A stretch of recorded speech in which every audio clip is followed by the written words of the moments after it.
Welcome to that was a weird start. All right, welcome to this week's Rising Tide Foundation lecture.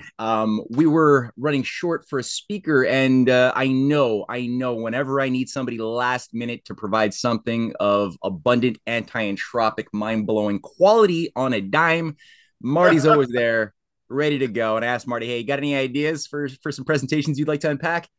And he doesn't give me one; he gives me like three, like is always Marty's case. And so I asked today for a bit of a hybrid of option 2 and 3, regarding some insights that we could glean from the case study of the Titanic for our world situation. Marty, I think everybody is aware of your work, your writings, your amazing lectures, and I think the thing that always captures my interest is that when I get feedback from people who listen to you, they often will disagree with one or another or a bunch of elements of what you say, but regardless, Right. they often tend to end their statement of critique with, "But that was an amazing lecture." And guaranteed that is what you tend to do, is you stimulate people's minds to explore things that they thought they knew, that they may not have, that they may have taken for granted, and you get people excited about ideas, which is, I think, the point of all teaching is not the passing of information, but awakening of enthusiasm for ideas. That's the whole heart and soul of teaching, and communication more generally. So you do that damn well, Marty. And so I'm happy that you came in saving the day, and I'm curious to see what you have to say. So without further ado, Marty Sieff. Thank you very much. First, uh, for those of you, I think most, if not all of you, who sat through my lectures before, hold on, let me see if I can get this thing up to a higher level so I have better visuals for you. Yeah, that is reasonably better. Hang on, I have more to do still, but that was, let's play around here a bit more with support systems. Yeah, there we are.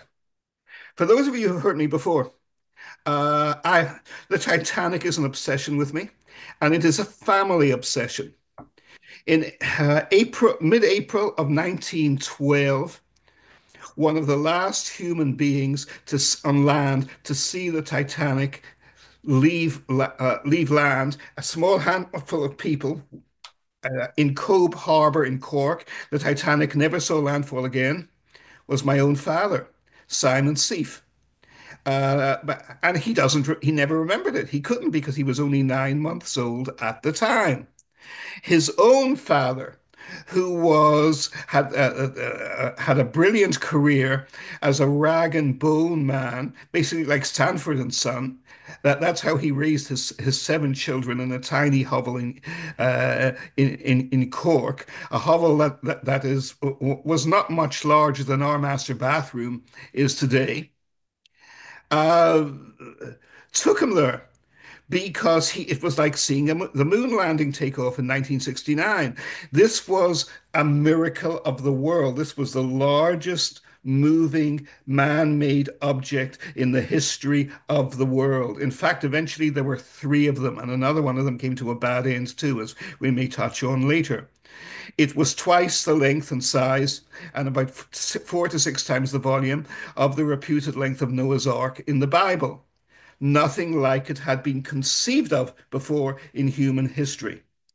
And it is actually an apocryphal story that Captain Smith, whom we shall come to again, the ill-fated, of course, commander of the Titanic, said, "Madam, God alone could not sink this ship." As with so many great quotes, either somebody else said them, or in this case, nobody said them at all.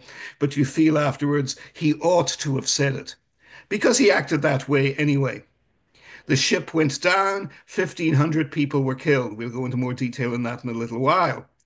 And it was regarded as an act of God that could not have been avoided. And that is where we are going to start, because I'm going to, first of all, I want to go through how this came about and how it wasn't an act of God at all. It was multiple acts of selfishness, greed, and stupidity. And the relevance for today, which we will go into, I hope, more later, should be extremely obvious to all. But here are the basic themes we are coming to. The press of the world, especially the British press, lied. And even when they didn't lie, much worse than lying, does this begin to sound familiar? They were ignorant, stupid, and incompetent at every stage. They did not have a clue.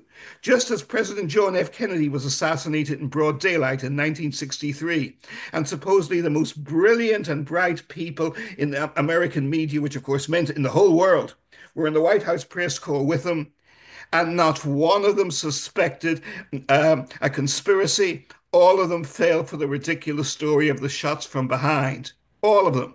And nobody asked any questions, even after Lee Harvey Oswald was conveniently put out of his misery by an obvious gangster with 30 years commitments to the mob only 2 or 3 days later.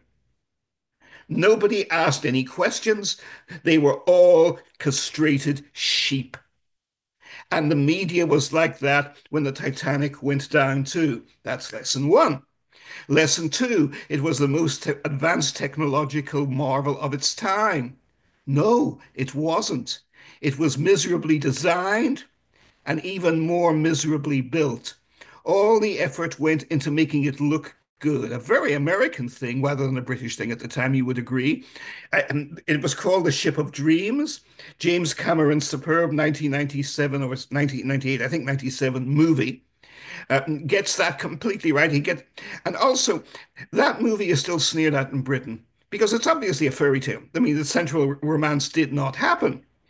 But as is so often the case, as we find in the popular fiction, for example, of C.S. Lewis, or the amazing unconscious prophetic fiction of Jules Verne, and the novels of George Orwell, there is fiction that tells truth more vividly, when most of reported so-called nonfiction is either totally incompetent or a lie.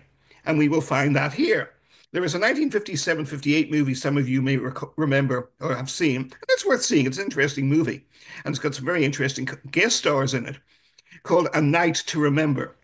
And it looks much more like a documentary. It's in black and white. It's done in the British made wonderful movies and very underrated movies in the 1940s and 50s, and then lost when they moved from black and white to color. They lost the feel of them. But in science fiction, in comedy, and in hard-boiled local drama, look up the British movies in the 1950s and early 1960s. I think you'll be enormously pleasantly surprised. The quality is enormously good, and this is a country that had just lost its empire, that was looking for new roles in the world and hadn't found them, that still remembered the terrible losses, not of World War II, but of World War One. So there was a sense in the culture of not so much humility as of, wow, this is the way the world really is, of cautious realism. So that's the tone of A Night to Remember. But it's really a lie because that gives you the myth of the Titanic, which is the women and children were rescued. The crew were gallant English gentlemen and gallant Navy sailors all. No, no, no, no, no. A majority of the women and children died. 400 people died because lifeboats with a capacity for 400 people were never filled in the first place. The crew panicked and capsized several of the lifeboats, and they put themselves into the lifeboats and left the women and children to drown. And most of all, the casualties were highest among the working class immigrants who were not even freed until it was too late because they were locked into lower decks. It was a scandal and it was a shame. There was a ship within sight of the Titanic. It could have rescued all the survivors. It could have rescued the people who didn't survive. They were so incompetent, it was another British ship, the Californian, commanded by Captain Stanley Lord, that they failed to raise a finger. They thought the emergency rockets being launched for help from the Titanic were part of a celebration, that there was a party going on. Can you imagine anything so stupid? They weren't even curious. They didn't even go to look. When the lifeboats were launched, the crews in the lifeboats and most of the passengers, again, who were overwhelmingly white British males, were so cowardly that although they were surrounded by hundreds of terrified people drowning of hypothermia in the ice-cold Atlantic waters, they did not pick up and rescue any of them. Any of them. And there was room for 400 more people in those lifeboats. Afterwards, there were two inquiries into the disaster. There was one in America, which again the British led by Senator Smith. One of the term progressive can be used both in positive and negative pejorative terms. Smith was one of the great positive progressive reformers in heartland America in the first 2 decades of the 20th century. And his investigation was quick, efficient, aggressive, and therefore was sneered at in the British press. Oh, he's not English. He's working class American. He's uncouth because he's doing it so fast and asking so many impolite questions and not deferring to upper class people who are his betters. He's obviously a demagogue. Now, does this start to sound familiar?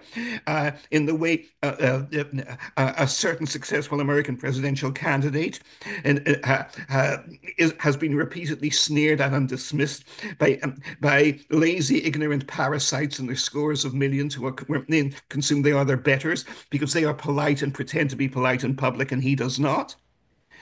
Uh, the power of snobbery in modern America as was already even stronger in early 20th century Britain, right? Because there was, of course, the serious inquiry, the British Royal Commission, the British inquiry, in which British lawyers didn't just stand up informally as witnesses and prosecutors did in American court cases. You've seen the movies. They wear the wigs all the time. They wear the black robes. It's very proper. It's very dignified. It's very formal. They had a high court judge running the proceedings according to the laws of evidence. Yes, my lord, no, my lord. And for the past 110 years, 114, 12 years now, this, of course, has been held up in Britain as the quintessential defining version of the Titanic. Another lie, of course, because it was a cover up. It was a cover-up to get everybody off the hook. A similar royal commission got Winston Churchill off the hook for the deaths of 150,000 Allied soldiers, totally needlessly in his ludicrously bungled invasion in Gallipoli in 1915. And of course, to this day, Winston Churchill remains the great towering God King figure, the inspirational prophetic figure in British history. And the justification, although he actually had the wit to want to have Russia on his side in wars, like all sensible bullies, he wanted to make sure the odds were always on his side, which is a very good way to fight a war if you have to fight them at all. But today, of course, Churchill's superficial belligerence and cheap rhetoric is being used to destroy his own country because it's leading Britain as well as us into a thermonuclear confrontation with Russia. Um, and Churchill's career was saved in 1915 when he prospered for the next 40 years in British politics, as we all know. But he was criminally responsible for an enormous crime, a far bigger crime than President Trump has been responsible for, not as big as President Biden sending 600,000 Ukrainian, now probably 700,000 Ukrainian boys to die in a totally avoidable war against Russia in order, quote unquote, as Senator Richard Blumenthal and others have openly boasted, and so has the Secretary of State of the United States in reported private conversations, and the National Security Advisor in reported private conversations, to bleed Russia white. Uh, have they been impeached? Of course, they have not been impeached. All that mattered in 1912 was the appearance of dignity and the preservation of the big lie. That's all that mattered. And are there lessons in that for today? Is there relevance in studying that for what we see in front of our eyes today? I'll let you all be the judge. You're all excellent judges. You show that by watching this by following RTF in the first place and by bothering to listen to me in the second place. So you are all excellent judges, in my opinion. I'm not joking. I'm serious. What's your judgment on that? So we have here a story more than 100 years old, and it has become a metaphor. And it should be a metaphor. But metaphors are like mercury. They shift, they change shape, they are slippery. You cannot keep them in their hands. Metaphors can be interpreted and need to be interpreted in many different ways. There are false interpretations of metaphors, and there are positive interpretations of metaphors.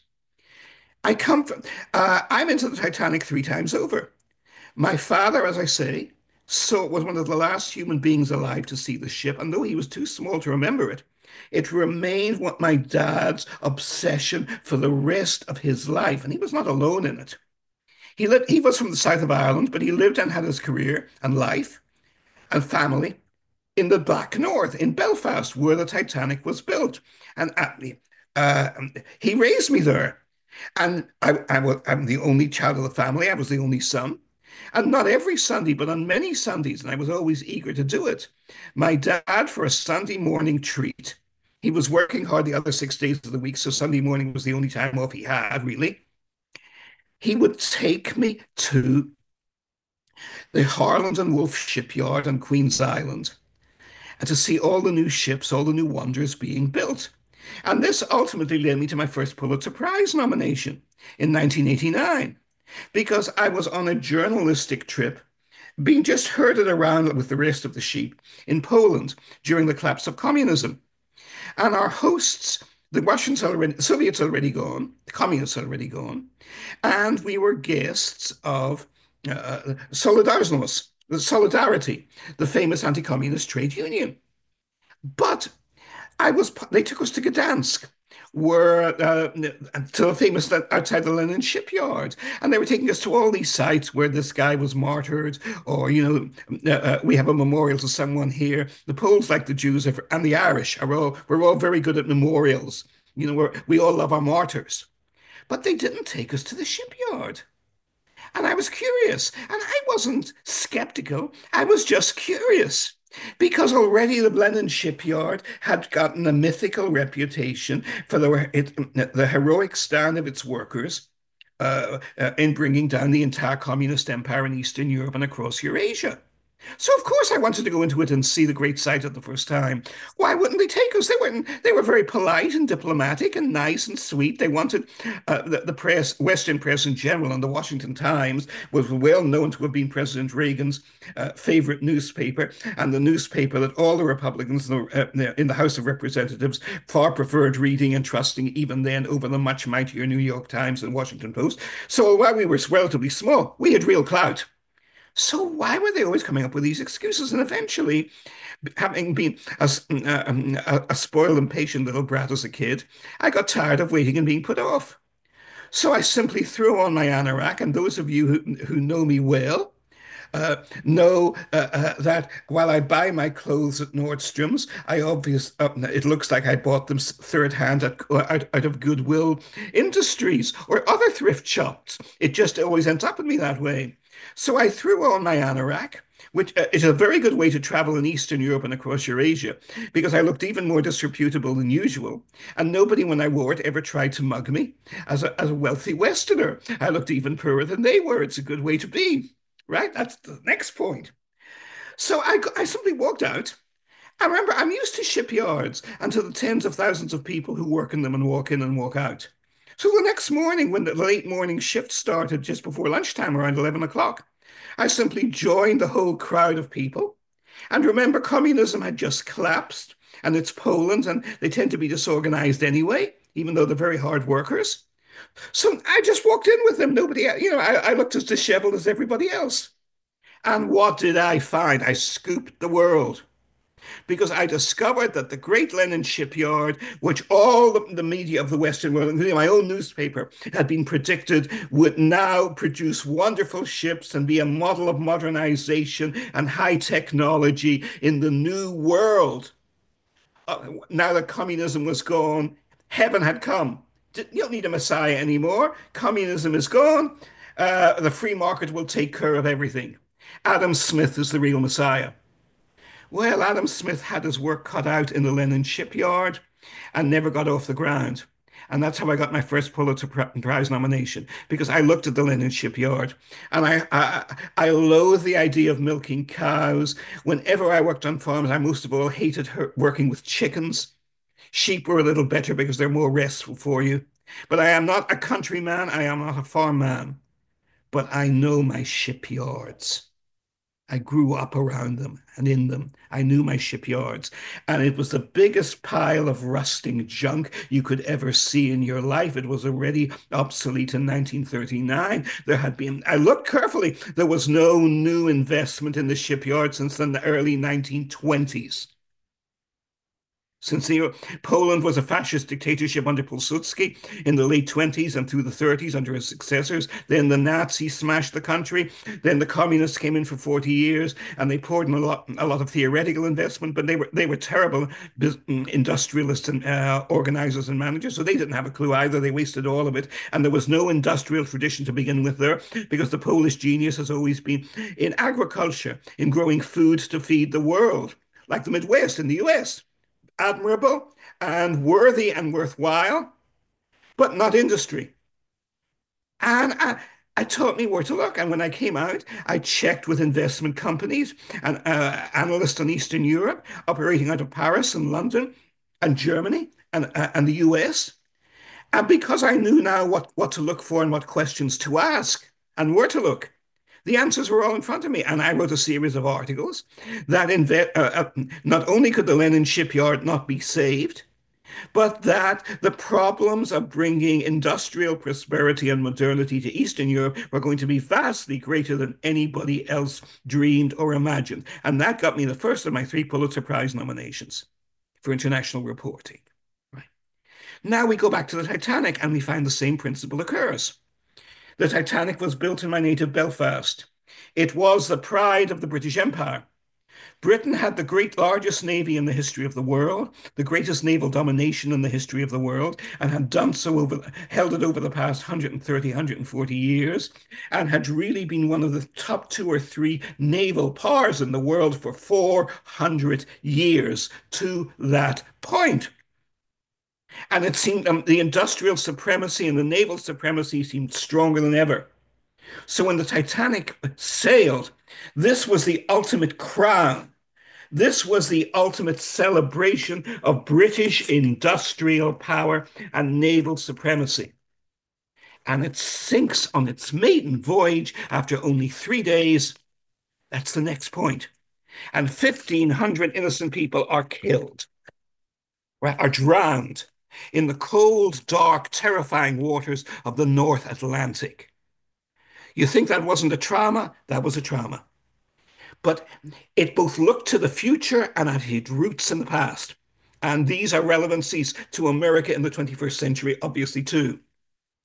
Because, like America in the 21st century, Britain in 1912 was obsolete and had lost the race for industrial and global world and economic leadership through its own selfish and stupid liberal internationalist global free trade policies. And this erosion had been going on for 50 years since the ridiculous Universal Cobden Free Trade Act of 1860, blessed by the guiding force of all American and British liberalism, William Ewart Gladstone, the son of a slave owner, no less, and the champion of the Confederacy against the Union in the US Civil War, since he had been Chancellor of the Exchequer in the 1860s.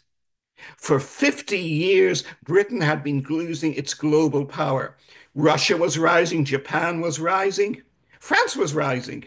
Even little Belgium was producing vastly superior industrial goods than Britain, albeit on a smaller scale.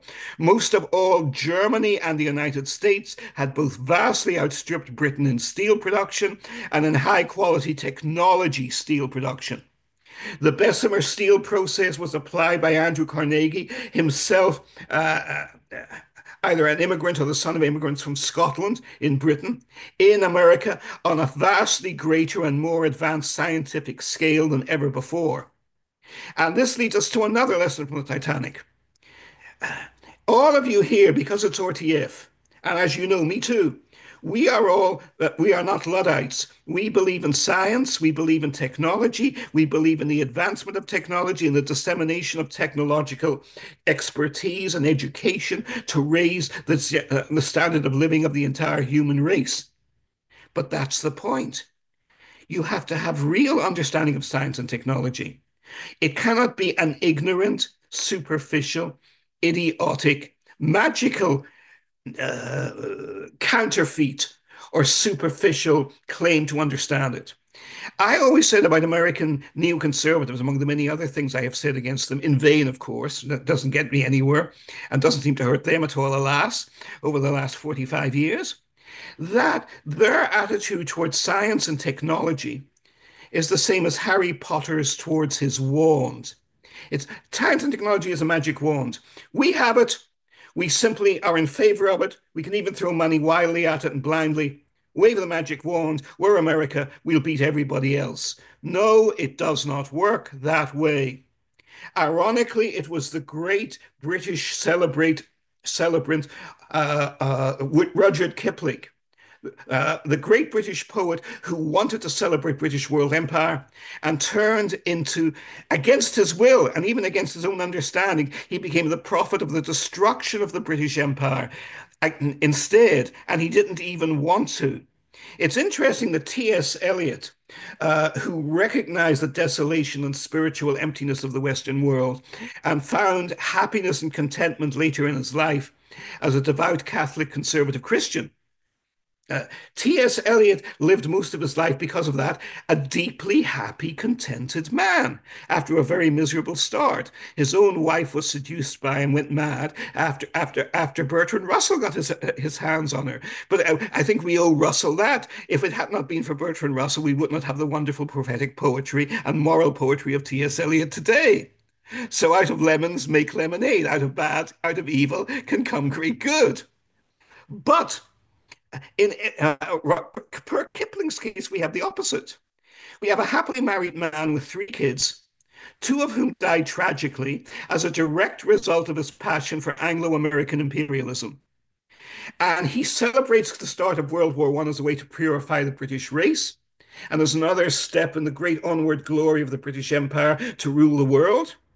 His only son is killed in 1915, and his poetry for the rest of the war is it could have been written by Isaac Rosenberg or Wilfred Owen or Siegfried Sassoon. It's anti-war. It's haunting. It's short. It's elliptical. It's filled with wisdom and grief. If any, he has a dead British soldier saying, "If any ask us why we died, tell them because our fathers lied." And he was one such father. He blamed himself, and rightly so, for the death of his own beloved son John.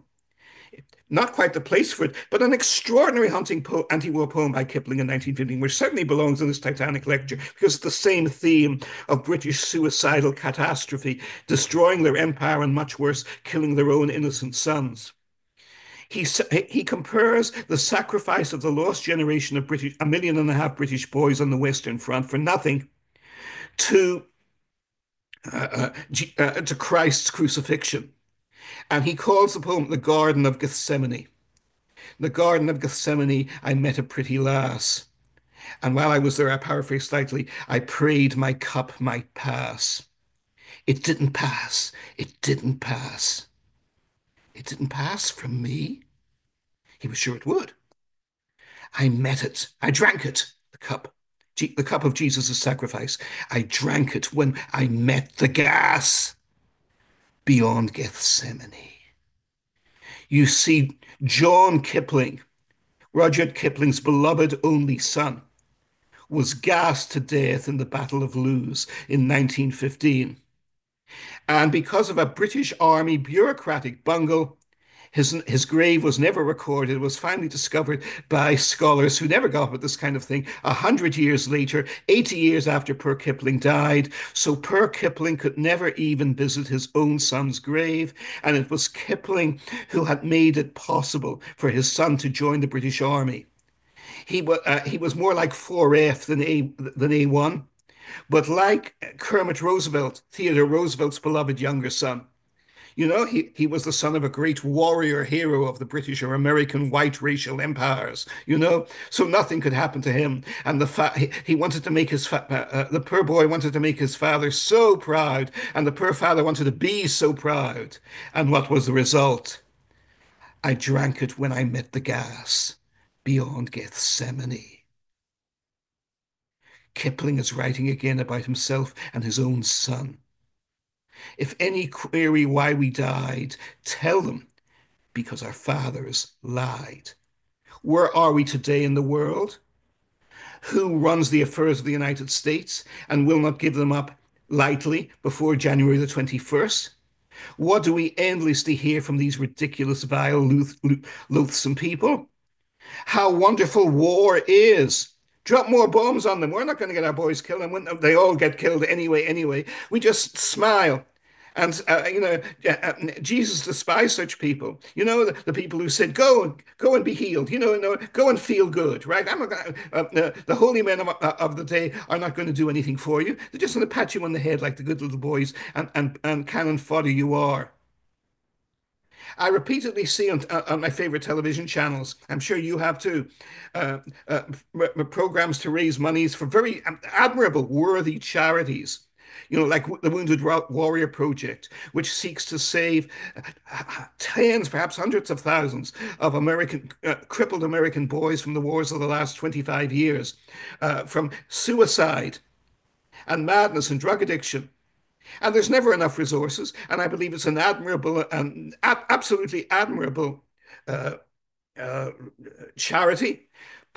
And it doesn't have enough resources because you can never have enough for something like that. But why does it have to be there in the first place? Because the federal government is too busy spending money on wasting it on munitions to kill more innocent civilian people than looking after the human detritus and the crippled people and the brain damaged people and the people with blown limbs off because they believe their governments and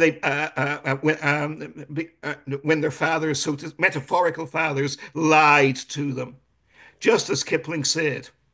But 2 years before, only 2.5 years before World War I began, the Titanic goes down, and the themes of World War I are prefigured in the sinking of the Titanic because it is avoidable and it is stupid beyond imagination. It is avoidable and it is stupid beyond imagination. There is also the issue, as I mentioned before, of real technology and science as opposed to fake technology and science. Whenever you see a politician make a speech in America, President Trump does this too. I think he actually knows better because he tried to bring in coherent policies to address these problems back in 2017. And to their credit, many members of the Congress, when you bother listening to the hearings, they realize the real problems. And the real problems are not evil liberal Democrats or even the neocons, though I will never have a good word to say about them. The real problem is much deeper. But American people as a whole will not face it. And my friend Dan Lazar, one of the most eminent and authoritative US constitutional historians of the past generation, arguably, I would maintain the best, points this out in his book, more than 20 years old now, The Frozen Republic. The United States political system was established in 1789 and was indeed way ahead of its time and a wonder of the day. It needs to be reformed. It needs to be modernized. We have a 3-month gap between an election and the swearing in of the new executive. No democratic system in the world, Britain, Canada, Germany, France, Japan, South Korea, India, nobody does it this way. When you win an election, you're sworn in the next day. And the losers shake hands with the winners, and there you go. And you're fine. Our system, you see, was set up before the age of electronic communication. The electronic telegraph, which truly united America, is invented by a poet of all things, Samuel Wheatstone, an American poet, in 1835, and by a fellow called Morse, who gives us the Morse code at around the same time. And within 10 years, the grapevine has been invented because the grapevine was early American vernacular for the early telegraph wires, which were not strung professionally in straight lines as we see today. Jenny, of course, knows the story backwards already. I see it. You see, I become telepathic with you, Jenny. I pick up, I can keep talking because I pick up what you already knew ahead of me. That's the secret, right? The telegraph lines across America were originally strung between trees, and they were allowed to loop, and to dip. So they looked like grapevines. So when any news came to a town, it came by the telegraph because telegraph communication by wire was already at the speed of light, 186,000 miles an hour. So when you heard something new, you would look knowledgeable, even in 1850s America, and say, or 1840s America, I heard it through the grapevine. 120 years before Marvin Gaye wrote his wonderful classic song, right? I heard it through the grapevine. And for any of you who haven't heard Marvin Gaye's song, make a note now and listen to it, not of course while I am talking, but immediately afterwards, right? You heard it through the grapevine. And the world changed. But our political system did not change. And it was this disconnect, first of all, that helped make the Civil War as bad as it was. Because although the electronic communications across America at speed of light, certainly between major capital centers, and major railroad systems had already been built by 1861, by 1861, America already had more railroads built than any other three nations in the world, including Britain, combined. But we still had our antiquated political system from 1789 that had not adapted to this new reality in speed and communications. And so there's a 3 month gap between the 4 month gap almost between the presidential election at the beginning of November and the inauguration of the president, which then came in April and was not changed until 19th after 1932. And even when it was changed, my own professor of American history at Oxford, the great Professor William E. Leuchtenberg, the greatest scholar of his generation on President Roosevelt, on the New Deal era, and on the era of industrial America, could not have had a better teacher. What, and a wonderful man too, and great fun to be in. My girlfriend at the time, who was a very serious Oxford intellectual, disapproved of him because he always told these great racy offbeat stories, which of course are the essence of real history. And whenever I would come out with something disreputable, which, as you know, I never ever do, she would look at me disreputably and say, you know, you're becoming much too populist, Marty. I blame that man, meaning Professor Bill Leuchtenberg, right? Last I heard, he was still going strong at 97 and 98. I haven't checked recently, but I very much hope that's the case. America's political, even when America's constitution is slightly reformed after the crisis of 1932-33, when the country nearly, social system of the country nearly disintegrates completely because of the banking crisis of 1932 and 1933. So they make changes. We mustn't have a 4 month interregnum anymore. So what do? They make it a 2.5 month interregnum. And even 50 years ago at Oxford, my teacher, Professor Leuchtenberg, said to us, and you really think that's enough? We're going to see right now if that's enough. I don't think it's enough. I think President Trump and Vice President Harris should be in power immediately, just as is the case in every functioning democracy in the world that has worked either partially or certainly totally over the past 100 and 120 or whatever years. It's dangerous not to be in it. Which brings us back to the issue of radio communication, which brings us back to the Titanic. Because the Titanic had state-of-the-art radio communication, but other ships did not. The Californian, for example, which should have been in a position to save everybody on the Titanic, had radio operators, but they worked on 12-hour shifts during the day and a bit during the night too, and then they went to bed because they were not required by law to work 24 hours, and therefore, in a free market economy and to save money, they were not employed. They did not take on extra personnel to work full 24-hour shifts. They didn't. And therefore, when the emergency messages from the sinking Titanic came through, there was no one on the Californian or on some other ships close by to pick up the messages and get to them in time to save to save the drowning survivors in the ice cold sea. Afterwards, regulations were and rightly changed, which brings us to another point. The dead hand of Adam Smith, which today I would never have dreamed 50 or 60 years ago when I was growing up, would today be stronger than ever before.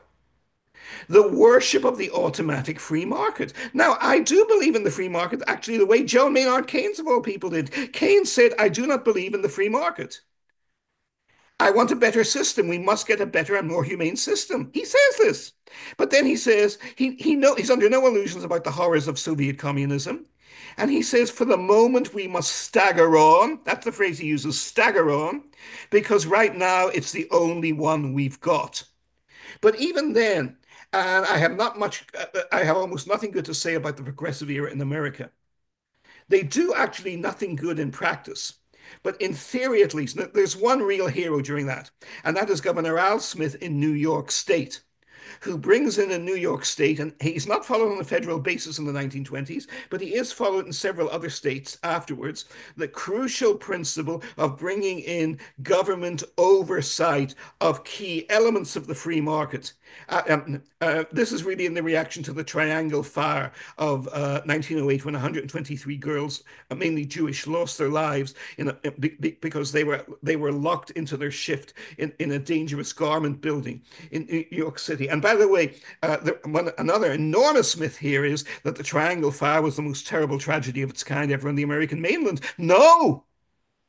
A catastrophe nobody remembers, 10 times worse, had happened 4 years before in 1904. In its own way, more terrible than the Titanic. Instead of drowning in ice cold seas in the dark, which is bad enough, 1,000 people, most of them women and children, were burned alive in New York Harbor when a paddle boat they were on exploded, and the captain refused to safely land, crash the ship on the most nearby shore, because then his company would forfeit the insurance money. And so more than 1,000 people, mainly of them from a single New York community in the Middle East, in the Lower East Side, a respectable, working class, admirable German Lutheran Christian community. There were 1,328 people on that ship, mainly women and children, out on what could be more innocent and lovely? A Sunday break from your week of toil to enjoy the sunshine in New York Harbor. You're always in sight of New York Harbor. It's a more outrageous disaster than the Titanic. It wasn't in the middle of the North Atlantic on your own. It was in the middle of New York Harbor, and everybody could see it happen. It's never more than 2 miles from the shore. And 1,028 people, mainly women and children, are burned to death on that paddle cruiser. And all the crew jump overboard and are saved. And they leave all the innocent screaming passengers to die. And hundreds of the families of the survivors commit suicide in the years that follow out of despair and grief at the loss of their loved ones. And nothing is done. And nothing is done. What does happen, at least after the Titanic accident, because of Senator Smith and his heroic committee in America, is the beginnings of a realization that you cannot blindly worship Adam Smith. Now, tell that today to the Heritage Foundation in Washington. Tell that today to the Cato Institute in Washington. Tell that to many of the people around President Trump. Though Trump, at least to his credit in his first term, would often break his own principles or his own claimed principles whenever it suited him, or whenever, and that's good. That's not bad. I don't want slavish principles adhered to when those principles are wicked or stupid or simplistic or evil. Adam Smith is the son of Isaac Newton. You must understand this. Isaac Newton dies in 1726. Isaac Newton is revered, like Einstein today, as the man who defines time and space and our understanding of the universe. He is the first to come up with universal laws of gravitation. So what is the impact on intellectuals in the Enlightenment era after Adam Smith? They all want to be after Isaac Newton. They all want to be Isaac Newton. And Adam Smith is determined to be the Isaac Newton of economics. He will come up with a universal theory that will guarantee prosperity and happiness for the human race. Is this starting to sound familiar? And he has it. He has what Tolstoy calls the green stick in the Russian forest, the magic stick that will reverse the curse of Pandora's box, that will put all the evils of the world back in a box and bring eternal happiness and perfection immediately without any effort to the human race. Well, I think we're all adults out here. We all recognize better ways to go. And we also all recognize that you have to fight for those better ways and that there will be enemies, both wicked and stupid, of those better ways. But not according to Adam Smith and his heir David Ricardo in British Imperial London and British Imperial Edinburgh from 1770 to the 1820s. All you need is a free market and open liberal internationalism. My old teacher, Isaiah Berlin, put his finger on a key flaw with this, who regarded himself as a man of the left. And he wasn't really, but he was a good man. And he was often blind to the consequences, the horrific consequences of policies of the West that in general he followed. But he asked this question. He said, freedom for the large fish, for the trout. He was a very enthusiastic trout fisherman. Uh, is freedom to eat the little fish. But freedom for sardines and mackerel is freedom from being eaten by the bigger fish. In other words, if you're serious about freedom for everyone, you have to protect the weak from the strong and the small from the big. And this is the essence of responsible social democracy, as President John F. Kennedy understood, as the Gracchi brothers in ancient Rome understood. As for that matter, President Putin in Russia understood when he reined in the oligarchs, when he became president in year 2000. And as our great friend Alex Kreiner has pointed out, what was the message that Putin gave to the oligarchs? He didn't strip them of their wealth. He didn't deny the principle of private property. He said, you may keep your wealth and you may continue to trade and make great profits as long as you do not oppress the people anymore. As long as the policies of oppression and starvation and exploitation are ended. This is not a small thing. This is it's a different policy, it's a different philosophy, but it is the essential policy of Franklin Roosevelt's New Deal and why FDR was hated as quote unquote a traitor to his class so much. Now we find these factors coming into the Titanic story as well. Because the wealthiest man on earth and the most powerful businessman and industrialist who had ever lived was responsible for the fiasco that built the Titanic. We have all come across him here in a different context. You cannot cover the history of industrial America in the 19th and early 20th century without coming across him. He funded, of all people, Nikola Tesla as well. He made Andrew Carnegie the richest individual who had ever lived by buying him out. He was so wealthy and powerful, he could buy out United States Steel. Averell Harriman, who was the heir to the enormous railroad empire that developed the entire Western United States. Only in America can you have an empire that is larger than all of Europe outside Russia, controlled by a single railroad, and we still regard it as provincial. And that's the Harriman Railroad fortune. And rising above all of that, all of them, was J.P. Morgan. And J.P. Morgan funded and approved and sat over the plans of the building of the SS Titanic. And it was built for luxury and it was built to make money. And certain key decisions were made with it. It was built within a budget. But the budget allowed them to use reasonable quality steel to build the hull of the budget. But how were the steel plates held together? With iron rivets. They did not use steel rivets to save money, they used iron rivets. To save more money, they made the rivets out of pig iron, very low quality, basically garbage level, reject iron. So when the ship scraped along the side of the famous iceberg, the rivets popped. Design flaw number one.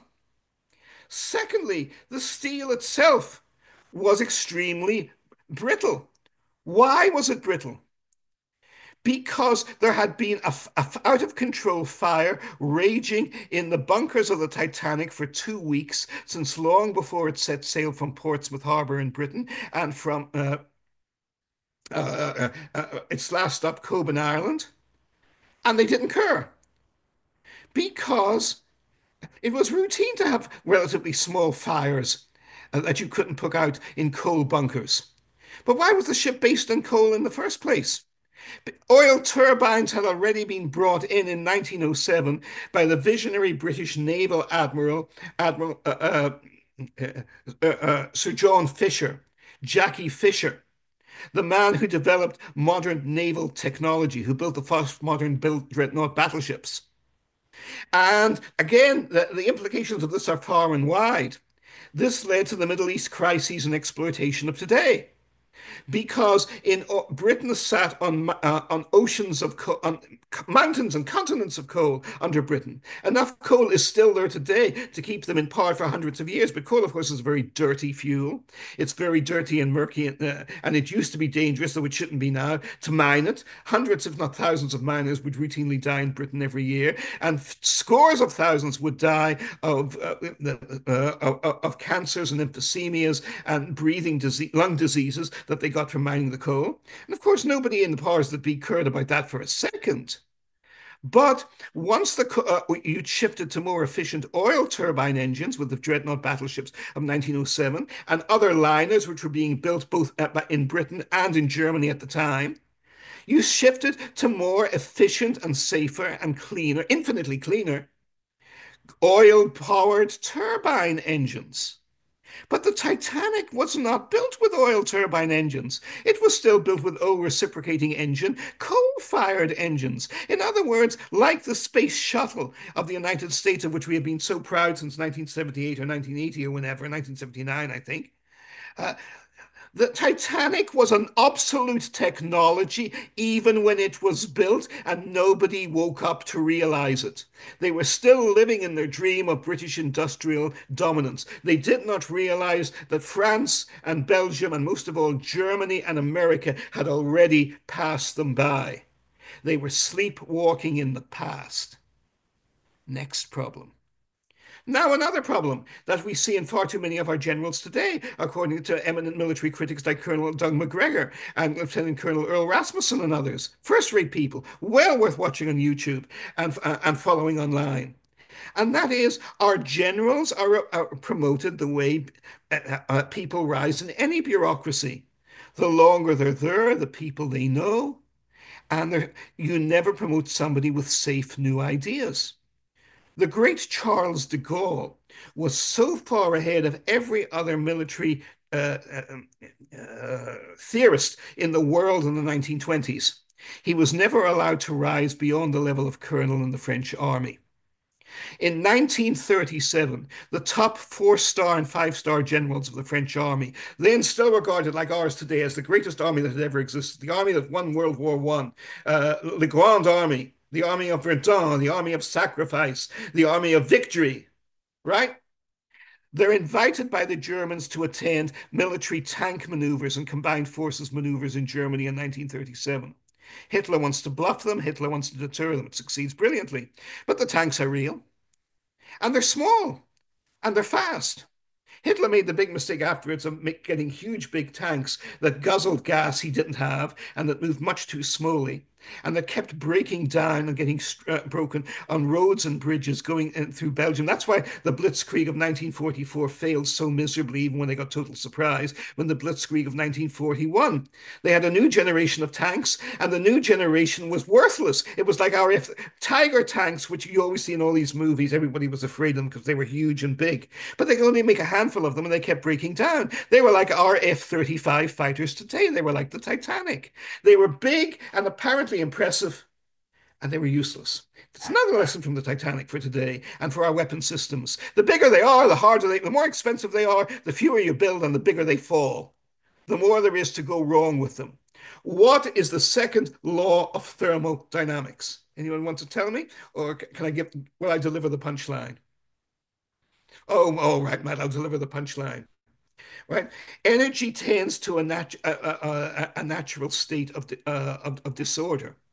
Now, if there was only a big bang to start the universe, that means we're in a universe ultimately of depression and despair because everything will run down. I do not believe that. I go along with the great cosmologists like Sir Fred Hoyle and others who believe in continuous creation of matter through the universe.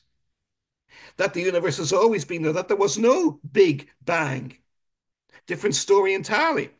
But the point is, if we're in an everlasting, if we're in a truly expanding universe, an infinite universe, then the universe is not going to run out of steam. But it remains a fact that in our world, in reality, in physics, we know the first and second and third laws of thermodynamics work.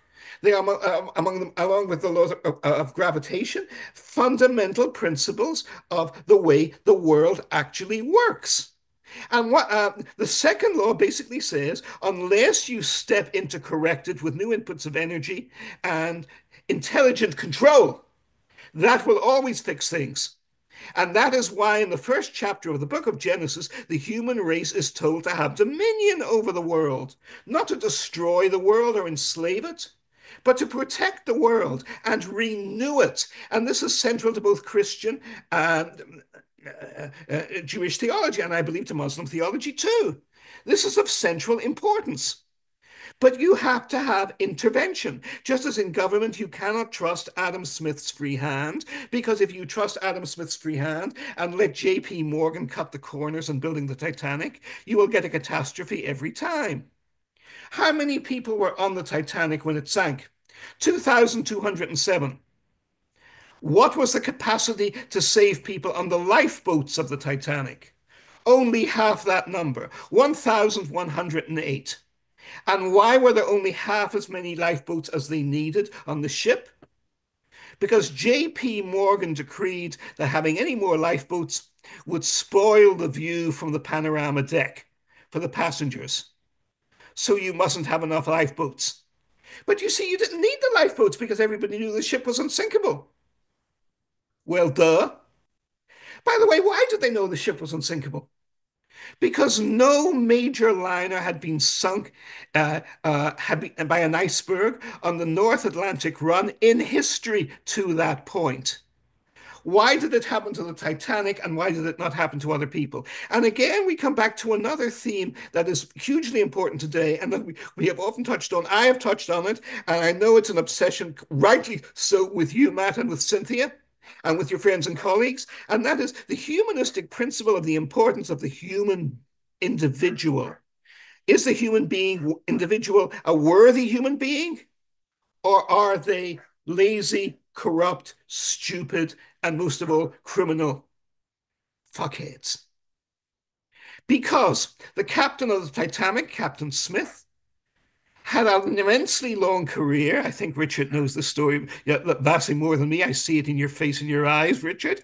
Uh, he had been at sea for 50 years and he had never been in a shipwreck. It's what the great New York Lebanese uh, Arab financial analyst Nicholas Nassim Taleb calls a black, you know it, Jenny, a black swan event. We say it exactly together, right? A black swan event, which the Pentagon pays lip service to because they love all these little arcane technologies, but they never actually absorb existentially into their heads. They never program into their heads the lessons to learn from these things. They never take on these things at all. They talk the talk and they never walk the walk. They can't walk the walk. Right? But what is a black swan event? A black swan event is an unprecedented event. It is a catastrophe that has never happened before, and you cannot dream of happening now, even though you ought to be able to imagine in advance. 9/11 struck America and Wall Street and the world as a black swan event. The biggest black swan event of all time is spreading its dark wings over us now. World War III, thermonuclear war, annihilation of the major centers of civilization in the human hemisphere, including the ones most of us here still live in. We're imminently close to it. The Russians are talking about it all the time. They've become very polite and restrained, including Putin himself. And again, of all people, because I loathe and reject his politics from the marrow of my soul, as friends here know, you and I have talked about this so often, Matt.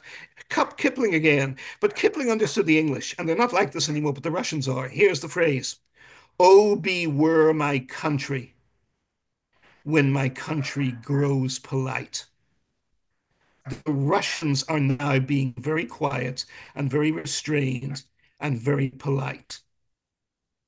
And that is enormously dangerous For those of us unfashionable enough to have known up with the great Western movies of the 1950s and the early 1960s movies, culminating in Clint Eastwood, who are the most dangerous people? The quiet. Violence. Yes. And who was the greatest world director who picks this up? Arguably the greatest director who ever lived. John I would Ford. say no, and Ford was glorious. Akira Kurosawa. And he and Ford incidentally revered each other. And the one time they met, they were both very shy and very nervous. They were very sensitive men. And they were afraid the other one would disapprove of the other. And Ford, who was already in his 80s and was an abusive drunk and terrorized and traumatized his own family. Well, he was Irish, so what can you expect? Right? Uh, the first question he asks, and he's nearly blind, but he asks Kurosawa, why is there always rain falling in your movies?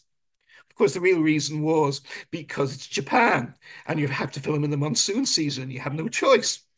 But Kurosawa broke down in tears at that point and said, Sensei, master, he regarded Ford as his master.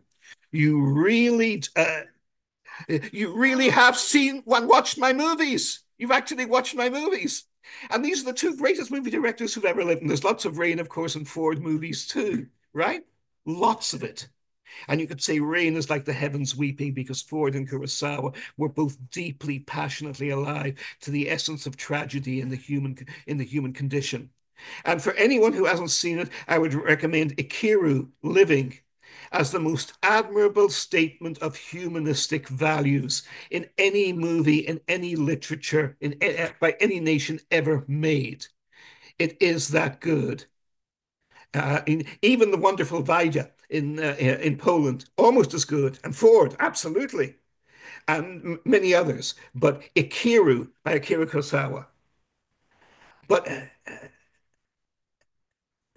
there's a scene in The Seven Samurai where he has a showdown between two samurai, and it's the first time he makes a sword fight into a high noon Western showdown.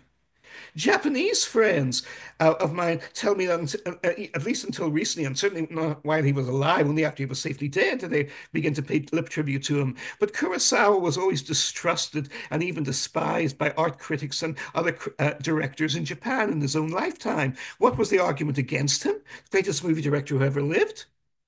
It was that he was too Western. He didn't just make little elliptical comments like a lot of haikus strung together in his movies. He made big, bold, coherent stories. They all have great themes, like American movies and American Westerns. And he took the American Western and he put it into Japan. And of course he did. And he raised it to a whole new level. And then Sergio Leone and Clint Eastwood copied the great classic samurai westerns and brought them back with their Italian spaghetti westerns and revived the genre for a glorious new generation and era. But in The Seven Samurai, for the first time, there is a showdown between two swordsmen. And one of them is a quiet, slim, modest, shy, retiring fellow who doesn't want to fight. I think you see where this is going. And the other one is a big, macho, brawling, bully, drunken thug of a guy. Come here and fight me. You're a coward. That's all you are. You're lily livered. You know, it's all much more expressive and unrepressed, blessed in Japanese culture and Japanese movies. And the true hero, the great Takashi Shimura, who also stars in Ikiru, by the way. And has anyone ever here seen Godzilla? He's even the star of Godzilla at the same time. He made Godzilla at the very same time on the same Tohu lot that he made the Seven Samurai. What magic, what was in the water they were drinking in Tohu Studios in Tokyo in 1954-55 to make Godzilla and to make the Seven Samurai at the same time with totally different directors and the same star? Strange stuff is going on. This is wonderful stuff, right? But Takashi Shimura, who I remember the first time I have fond memories of this because I scored with an early girlfriend in university days because she didn't want to go to the movie. And she loved Yul Brynner, who is very good in The Magnificent Seven, which is the Western remake. And it's very good, but it's not The Seven Samurai. And she took one look at Takashi Shimura and said, My God, Marty, he makes Yul Brynner look like a movie star. He was so macho and compelling as the leader of the Seven Samurai, and he was in his late 50s at the time. You didn't doubt it for a second. But he's playing this tough old guy. And I had a couple of foreign editors who were lifelong close friends of mine who embodied this quiet, gentlemanly, decent, uh, uh, generous. But any fool who tried to cross with them learned the errors of his or her ways permanently and fast, and their careers never recovered. Right?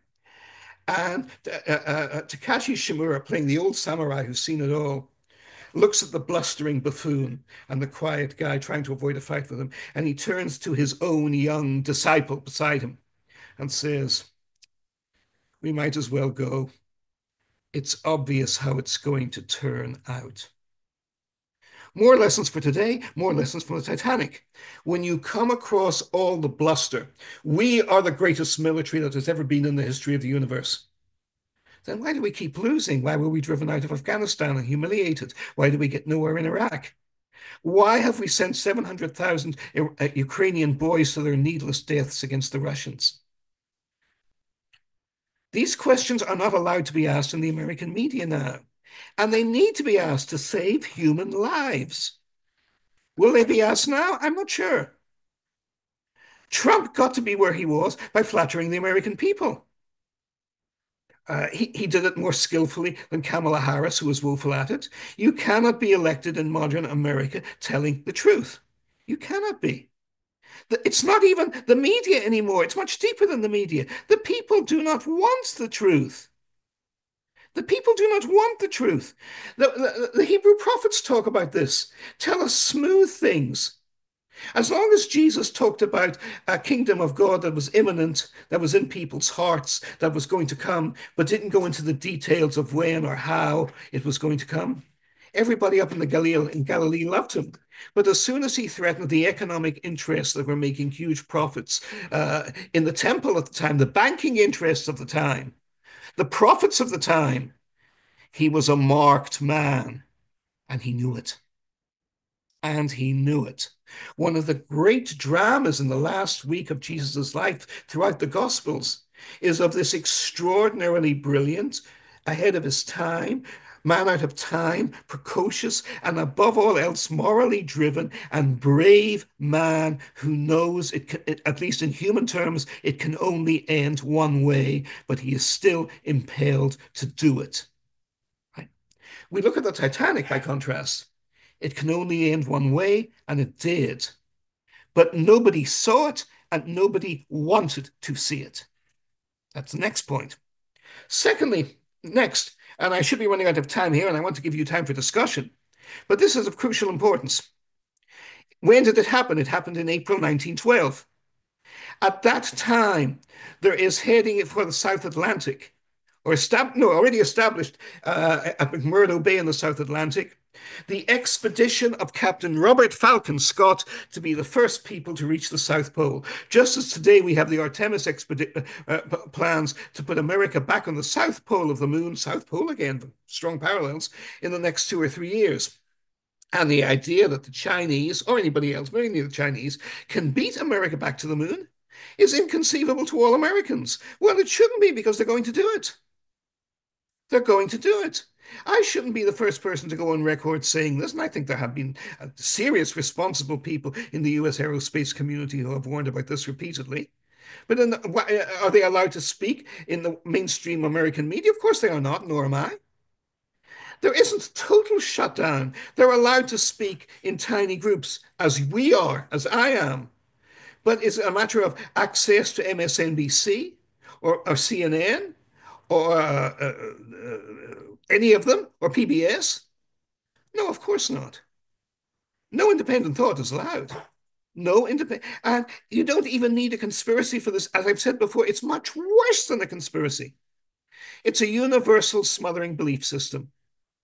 Sure, there can be conspiracies there, but they couldn't work unless there were a couple of 100 million people who had swallowed the Kool-Aid and want to keep swallowing it. Want to keep. Nancy Reagan is not usually regarded as a great moral exemplar and figure, but we should remember her and cherish her for one phrase alone. Just say no. Nobody does. Nobody does. But when the Titanic is sunk, Robert Falcon Scott, with the resources of the greatest empire in the history of the world, quarter of the population of the world, quarter of the land area of the world, all the richest resource areas of the world, largest navy there has ever been in the history of the world, longest period of sustained empire since Rome, and on an infinitely larger scale than Rome, infinitely larger scale even than continental Russia or the Mongol Empire, all these resources behind him, and he goes to conquer the South Pole.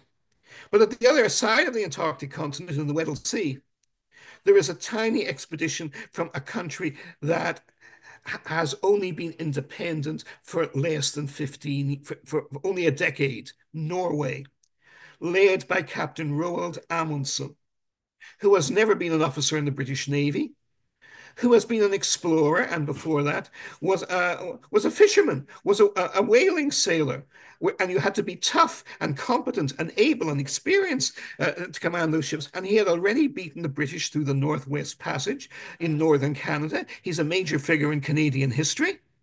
And he did so, not with a huge fleet of ships, which the British always tried and kept losing at the course of thousands of men each time. Amundsen took a tiny expedition of less than 10 people with him. They all came out healthier than when they went in. He lost no members of his crew. I think there might have been one case of someone who died from appendicitis. I may be wrong on that. One can easily check on that. But it was a completely successful mission. He succeeded where 300 years of British expeditions around northern Canada since the days of Henry Hudson had consistently failed. And he has a tiny expedition. When he finally goes to the South Pole, he has less than 50 people in his entire expedition. He goes to the South Pole with only, I think, four at the moment, either 4 or 3 colleagues, no more than that. There is a magnificent book on this and a magnificent television series I recommend to you all. It's called The Last Place on Earth. The book is written by Roald Amundsen, no, by Roland Huntford, a wonderful British Arctic explorer who's also the biographer of Fridtjof Nansen. And it's, I would argue, one of the greatest books on exploration and on human nature and on different philosophies of life ever written. It's a masterpiece. And there is a wonderful television series made to their credit by the British and with Norwegian cooperation back in the 1980s. And it's also called The Last Man on Earth. Sorry, The Last Place on Earth. Last Place on Earth. And you can get it on DVD. And again, I cannot recommend it highly enough because it shows the contrast in philosophies, in ways of life between this huge, proud, arrogant, incompetent, lazy, mentally lazy empire and this handful of humanistic, humane, humble people. Scott was a convinced Darwinist. He was convinced the people of the Arctic were savages. He did not. He took no dogs with him. He took horses to pull his sleighs to the South Pole. Can you guess how that turned out? He learned nothing from the peoples of the Arctic. He looked to learn nothing from the peoples of the Arctic. His idea of skis was basically putting 2 planks on your feet. Amundsen studied at the feet of the Inuit nation in in the north. A couple of the members of his crew, to his own disapproval, got more intimate with members of the expedition than that, and there are descendants of them there to this day, right? But Amundsen was humble. He real and realistic. He realized it took great intelligence, great wisdom, great environmental knowledge and street smarts to be able to not just survive, but to prosper for thousands of years in Arctic conditions. And he wanted to learn from those people. That is why I still wear an anorak today. None of Scott's people wore anoraks. He invented his own version of canvas clothes that basically led his people to die of hypothermia and frostbite because he felt he knew better than the native peoples of the North. Who won and who lost? Amundsen brought all his people back alive from the longest snow journey in the recorded history of the world, a combined journey of more than 3,000 miles, longer than across the United States from one end to another. And he brought them all back in healthier condition than when they started. In healthier condition, and the only significant illness any of them had was one of them had a toothache and had to have a tooth pulled during the mission. That was the only medical crisis. And Amundsen was taking an unexplored route over 15,000-foot high mountains and 12,000 feet high mountain passes that had never been done before. Scott was going along a route that the far superior British explorer Ernest Shackleton had pioneered for him 4 years before, and Scott still got himself and his entire party killed. But in typical English fashion, as in World War One, as on the Titanic, criminal incompetence causing the deaths of innocent, needless people, where it's 4 or 5 people with Scott, or whether it's 1,500 people on the Titanic, or whether it's 500,000 dead. You see how this is exponentially growing. If you do not learn the lessons from 1,500 dead on the Titanic, you will have 500,000 dead at the Battle of the Somme. And here is another lesson for us here. We have all our bungled technology programs and cancelled programs, and we learn nothing from them. We had our military humiliation in Afghanistan in 2022, and Biden and his people learned nothing from it. They've sent 600,000. Really, I just even in the past week have seen figures from serious US military experts putting the figure of the dead per Ukrainian dead now at 700,000. And why are we still sending them to be killed? Because I know idiots who are like the idiot men and women who never saw combat in World War One, who gave white feathers to show their contempt for men who came back from the Western trenches shell-shocked from German machine gun and heavy artillery fire. They were the ones who should have been burned alive. They were the ones who should have been dropped down in Wales and forgotten about and left to die in their screams for the next several months because they had the deaths of so many innocent, poor, naive people already on their heads. And that is why, again, we have to learn from Titanic now because nothing changed.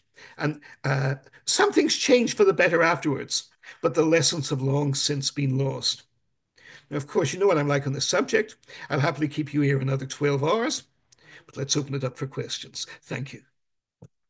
Thank you, Marty. Yeah, as always, you never fail to disappoint. And I don't know anybody else who could weave in a debunking of the second law of thermodynamics with the Oh, frost. I'm in favor of the second law of thermodynamics, but still go on. Yeah, Oh, well, you yes, tied exactly. that Oh, together with Matt, a lot of British I forgot economics. to put in a very crucial clarifier, if I may, Yeah. and that is the Irish definition of the second law of thermodynamics. It's Murphy's law. Ah, Anything that can go wrong will go wrong. yeah, that's pretty funny. All right, so we got here a few people waiting in line right now to ask you a question. I got a quick question to throw out. Over the years, I encountered time and again the explanatory model of the Titanic as a conspiracy to kill those who are resistant. Guggenheim and I guess one of the Astors, maybe it's Jacob, who were on it to kill them because they were resistant to the Federal Reserve. And I've seen this again and again. I've listened to speeches and lectures, and I never find evidence that they were all that resistant to the Federal Reserve. I feel like it's almost like a myth that's been sort of taken on a life of its own, but I might be wrong. Maybe there is actually evidence, and I'm curious on to throw it back at you. Have you encountered any points of any reason to think that this theory might be valid, or is it sort of one of those gossipy things that becomes just a big uh, meme in the zeitgeist? Oh, I'm with you again, Matt. No, there is no truth to it whatsoever. And the thing here, let me make a point. You and I both know this because you and I and Cynthia and Anton and eminent people in this group, Gerald, Stephen, others, of course, we have been in the forefront of trying to expose real, documented, and Bruce, practical conspiracies that unfortunately are all too real and have been all too real.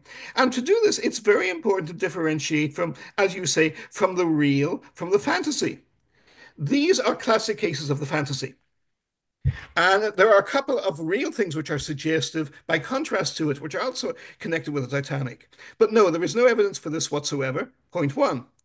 Point two, you're absolutely right. It's like the conspiracy that the radical Republicans were behind the assassination of Lincoln, which the BBC significantly pushed very energetically in the 1960s and 70s. It bewildered me then because it just seemed against all reason and common sense, and it is. And I was too young and naive to think that there might be a conspiracy reason why they pushed that particularly ridiculous and false conspiracy. Because, of course, it gets Britain off the hook, it gets the Confederacy off the hook, right? But so there is misdirection going on there. In this case, the opposite is the case. In the case of a number of people, including the Jewish family who owned Macy's, I forget which of the particular billionaires it was, they could have been saved on the lifeboats. But the elderly individuals in question were much braver and more admirable. The elderly American and American German and American Jewish individuals in question were much more brave and honorable and principled than the cowardly British crew on the Titanic were. And they elected to stay behind. There were cases where wealth Guggenheim, I think, wanted to get wanted to was determined to stay, but wanted to get his wife on the ship, and she refused to go because she would not leave him. And this was certainly the case with the Astors too. And it was, as you say, there is no evidence that they were against this. They were friends of Morgan. They were friends of Rockefeller. This is one of, if anything, one can look at the Titanic as another metaphor, as judgment on the plutocracy, Hmm. because the wealthiest, most powerful people in it died. And Morgan himself who was not on the ship, seems to have been so shocked by the loss of his friends and the loss of the ship in which he had put so much ego and pride, as a direct result, as I said, of his own policies in making sure there were not enough lifeboats on the ship and other factors. He was already a very old man. He was in his mid-80s. But look, Rockefeller lived to well over 100. And Morgan dies just a few months later. And he isn't even held accountable for this since he controls most of the press. He can pretty much, keep himself safe from that. But no, there is no evidence for this whatsoever, nor is there any evidence whatsoever for one of my favorite ridiculous conspiracy theories of all time, which was that it wasn't the Titanic that was sunk, it was a sister ship and they just switched the nameplates and because it was all part of an insurance scam. Hmm. Well, first of all, if the ship went down, what the fuck does it matter which one of them it was? 1,500 people lost their lives, right? But secondly, when the great expeditions were launched, by the great French oceanographers that discovered the Titanic, they were able to verify, from the nameplates and all the stuff on it, on the hull of the ship itself, it is the Titanic. It was the Titanic. There's never been the slightest indication that it wasn't the Titanic. But again, what we have here is, as with the Kennedy assassination, you can have real conspiracy theories.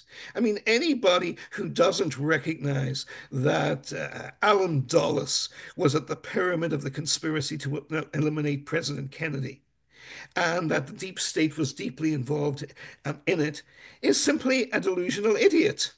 But that doesn't mean that there were leprechauns or dwarfs or competing groups of Zionists fighting over this, that, and the other. I mean, you can even make there is actually a slightly plausible argument, which I do not buy for a second. The real evidence is not there, that Kennedy was going to crack down on the Dimona reactor for the Israelis. But he probably wouldn't have done. He probably would have simply taken more money for the Democratic Party instead and looked the other way, which presidents of both parties routinely did, what have you.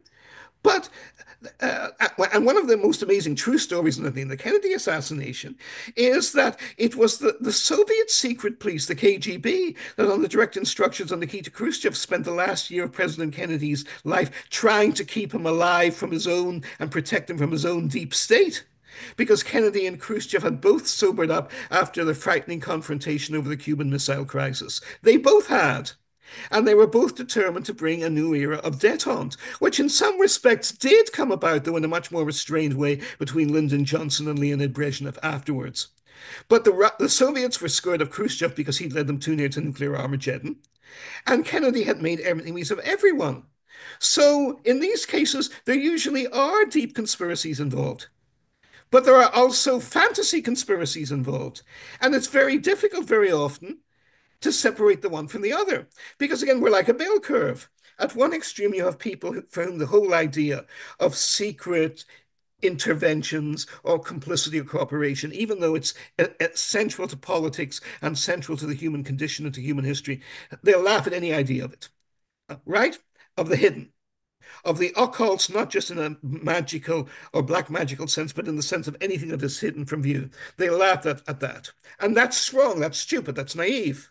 But then also you have people at the other extreme who will say, well, all of us here, we all are only here because we must be conscious paid puppet tools of British intelligence or the Freemasons of this, that, and the other. People who will believe anything. 30 years ago, I was writing in National Review, and April the 1st was coming up. And I suggested to the editor of National Review, a very close friend, also from Britain, he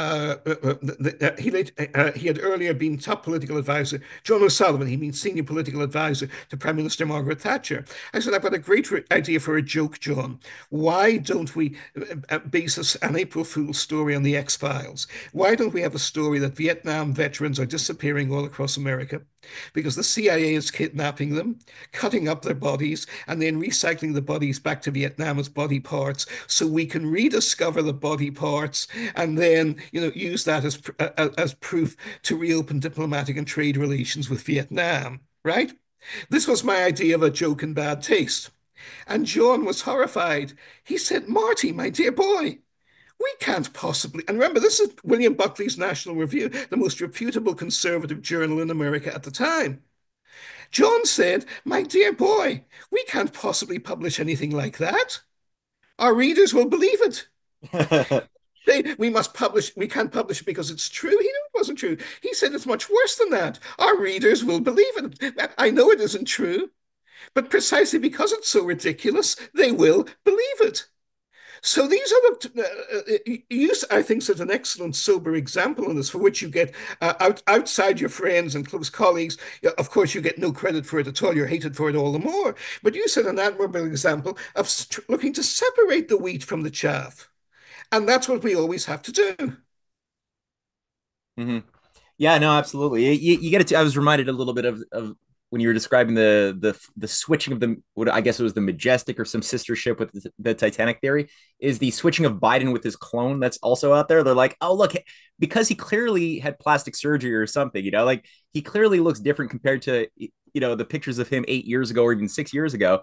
The immediate conclusion that so many have come to that spread like wildfire is that he must have been switched for a clone. However, my response is, well, if that's the case, wouldn't they have picked a clone that's more competent than exactly the mediocre piece of brain soup that it's just flooding all over the place, not being able to organize a coherent thought, right? So it's like a kind of a useless conspiracy theory, and it makes all of conspiracy theory research, which is a very serious line of research, become much more it undermines the very argument and destroys people's respect for exactly even entertaining like the investigation into secrecy. So yeah, thank you very much for that. All right, so back to the audience now. So I got the first person who got in there to pose a question is Peter, our good friend Peter Nikitas. Go for it, man. Thank you, Matthew. Thank you, Martin. I just made an observation where you had remarked on the number of military leaders who gravitate to the top in different eras, and they do that by connections. They do that by their longevity. They do it by the limited number of people they offend, and then they wind up on the top. And unfortunately, I saw that as a junior officer and as a midshipman, and I hold up and this is an exception to that, an admiral whose autobiography was a big factor in my going to the Naval Academy. And I wanted to know what your comments were about Admiral Elmo Zumwalt, because he introduced new classes of ships. He actually envisioned classes of ships that would have crossed the Atlantic in 3 days that never came to be. And he had some famous battles with aviator admirals, and most famously with Admiral Rickover, whom he actually turned down for a job in the surface nuclear power energy program. So I wondered what you had to say about Admiral Zumwalt. I, Zumwalt to me is a bit like Ord Wingate in Britain.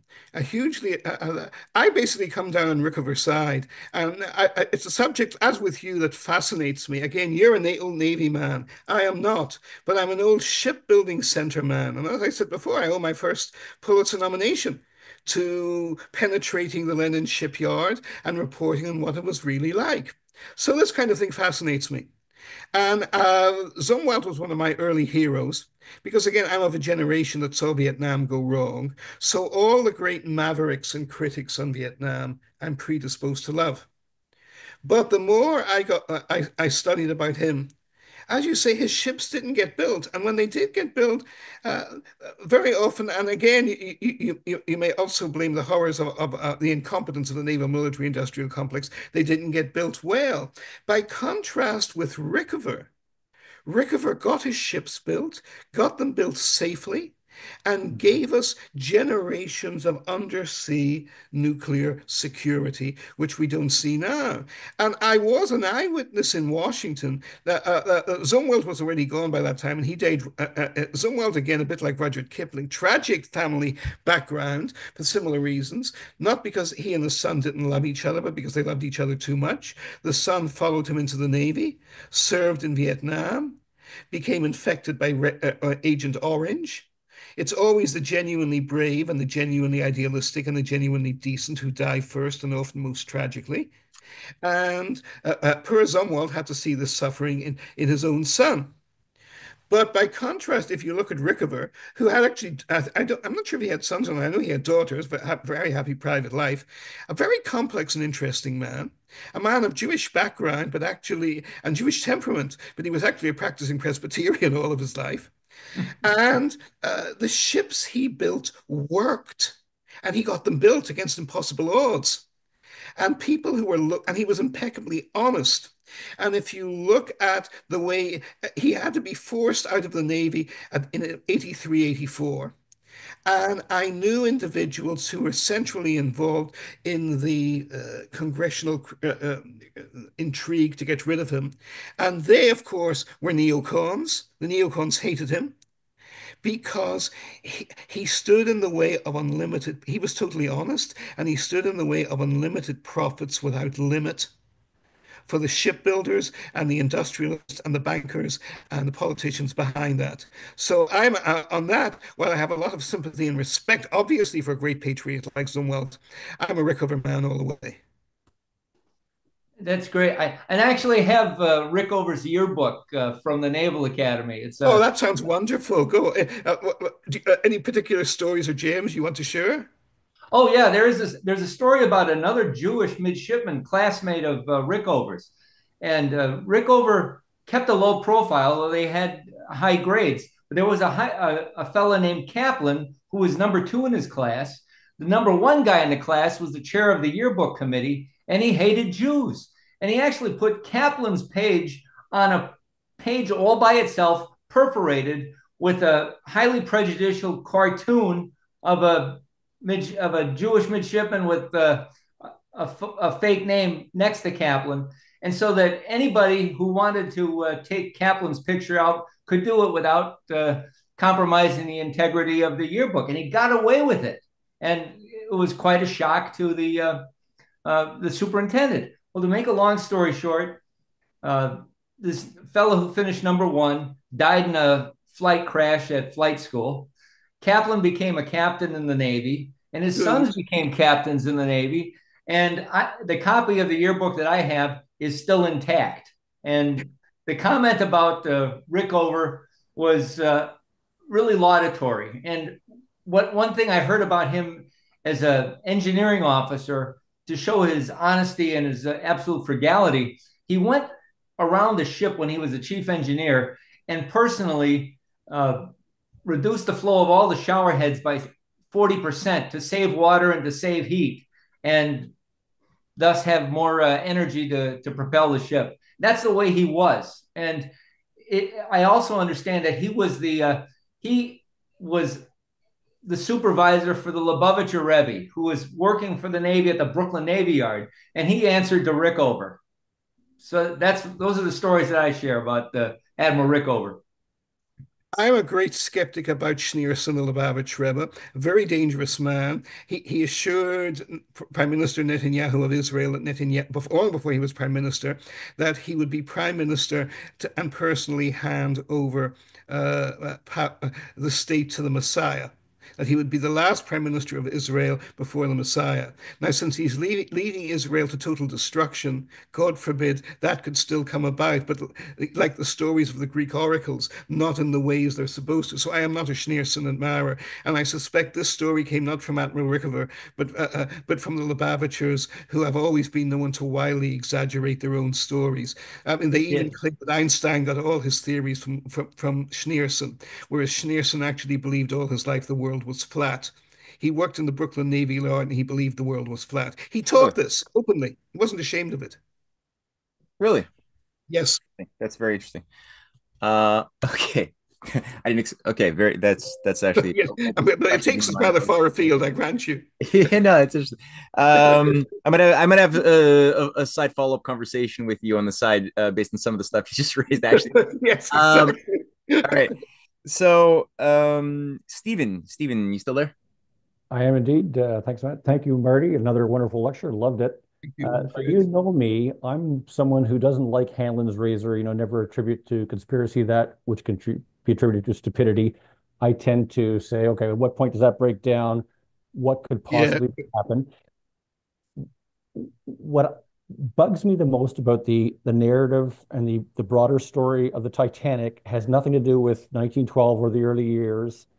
It's something that happened more recently, and it really kind of twigs on my military background as a sub hunter, the good old days. And if we go to the later timeline, in '85, the Titanic was discovered by Robert Ballard. The movie that you alluded to or mentioned, Titanic, comes out in 1997. Something that I don't hear historians talking about is the 2008 report of the secret military mission behind Ballard's going out there. And supposedly his real mission was a secret U.S. Navy one to find the Thresher and the Scorpion, two subs that had sunk in the 60s, and something to do with the Navy's interest in how the reactors were doing or other things. And he only had 12 days, apparently, and it was kind of a fluke or a lucky stroke that he found the Titanic. Um, and that part of the story doesn't jive with me. I mean, I know they found the sites of those two subs in the 60s. They had deep diving bathyscapes or bathyspheres, the Trieste, I believe. They knew where these things were. In that time frame, I didn't see any pressing need to go out and check on the reactors and do it so secretly that the Soviets couldn't find out, because the subs were known to have sunk. It was old technology. It doesn't pass my smell test. So I've always had this suspicion that, unless the Office of Naval Intelligence, their guys went to the O Club one night. It was James Bond night, and they had too much to drink, and they woke up the next morning with a hangover and said, "We need a secret mission to do something sexy, so let's go find those old subs." What if the Titanic was the real mission for the Navy, and the two subs was the cover story within the intelligence community? If I that's hypothetically, if that's the case, what are the ramifications? What might they have been looking for? And if we do that, was the movie in part a psyop to cement the standard narrative in the public mind? I'm not saying that's true, but I just cannot fathom the real reason why the Navy would need a secret mission and the Titanic cover story. That does not pass my own smell test for even how stupid militaries can be. I go with the conventional on this. Again, shave with Occam's raver. If nothing's there, nothing's there. Now, first of all, the idea that something strategically could have been going down there, there's no evidence for it whatsoever. But Clive Cussler wrote one of his early days. It's a great fun, you know it, Yeah. a fun novel, Raise the Titanic. And it was before the Titanic was found. And he later revised the idea in later books because, of course, the Titanic broke in two even before it went underwater, as eyewitnesses accounted for. But the idea that the whole ship could be lying there perfectly was just such a wonderful metaphor and idea that it remained in the public consciousness. But it became a very readable novel, and I remember loving it when it came out in the late 1970s or early 80s, and it was made into a very heavy, plodding movie. Clive Cussler, bless him, wrote wonderful sea adventure novels, and I love almost all of them. But for some reason, nobody's been able to translate them into successful movies. I think because, in a way, he's too good a writer. He crams in too many different interesting elements. So the movie short circuits under the weight of all the different, the wheels within wheels going on inside it. As far as that goes. But in the Clive Cussler novel, there's an absolutely crucial mineral which we now know is crucial to missile defense, which went down on the Titanic before anybody knew how valuable it was. So it's got to be rescued from the bottom of the ocean, and that's the plot. That's the plot of the novel. In real life, of course, no evidence for this whatsoever.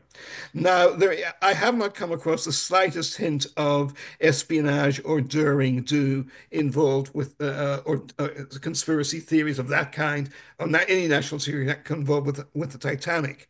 But there are very serious concerns and discussions that have gone on for many years about the loss of the Thresher and the Scorpion.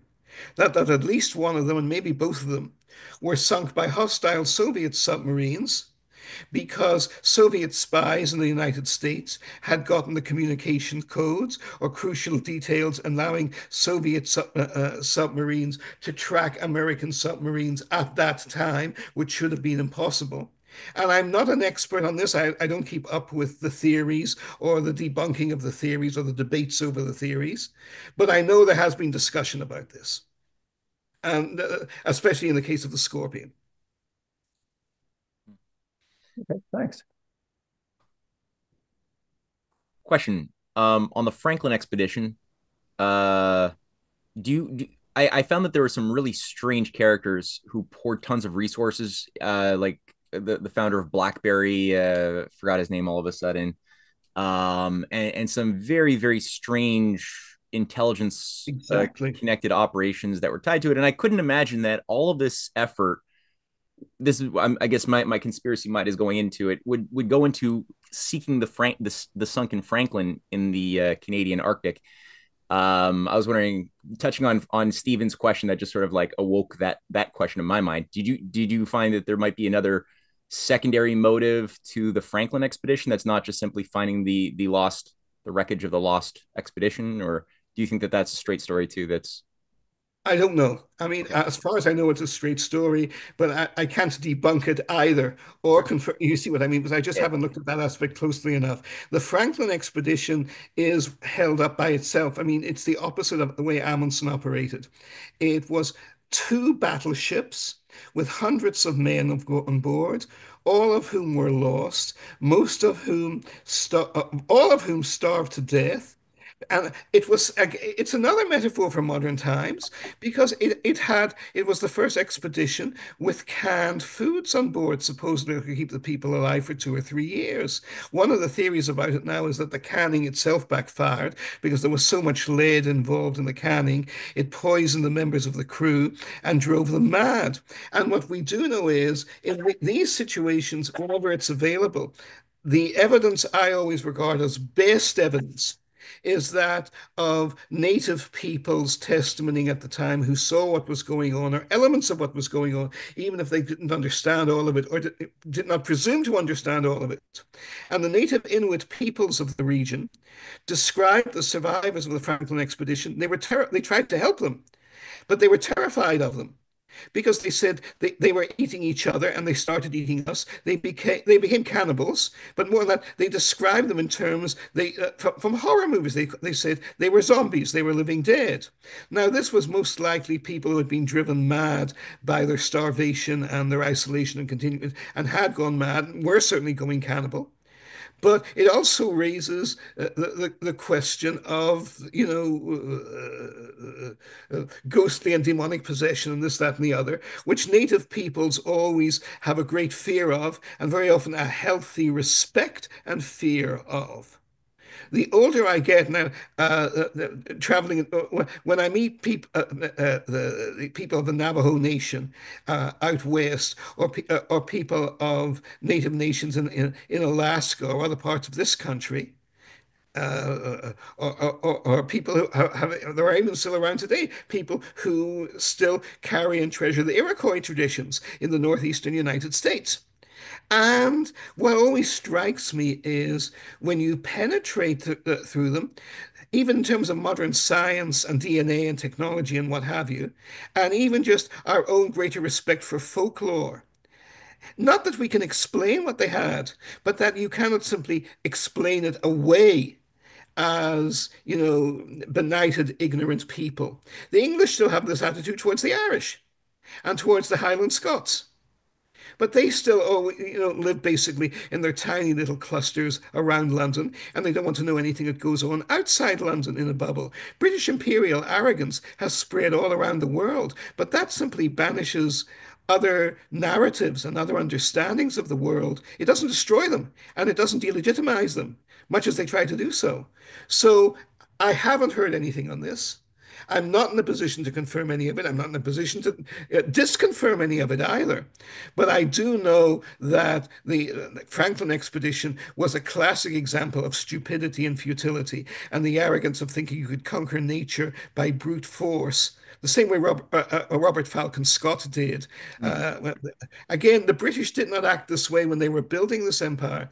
They had great respect for what they had to learn. If the Pilgrims had not learned from the Native American peoples, they would have starved to death in their first winter. They had enough wit to know they had to learn. Eventually, this was lost. Thank you. Jerry. Jerry, you there? Yes, I'm here. I'm here. Oh, thanks, Marty. Another wonderful presentation, which is like a tour de force of everything. And I really liked it because when I was growing up, when they were talking about the Titanic, the villain in the whole thing was the iceberg. That was the problem. Oh, that's And wonderful. Yes. and your presentation, I loved it. It's the arrogance, the incompetence, the penny pinching stupidity of these ship owners. They're the villains. It's not the iceberg. So, and while you're giving your presentation on the Titanic, in the back of my mind, I'm thinking about today, applying the lessons to today. And you see, the deep state, they think they control the internet, they think they control the media, they know all the data, but they're not going to see the iceberg. This is the same thing. They're arrogant, incompetent, stupid. Now, I don't know if Trump was the iceberg or what, and I'm not coming out being pro iceberg, but my question is why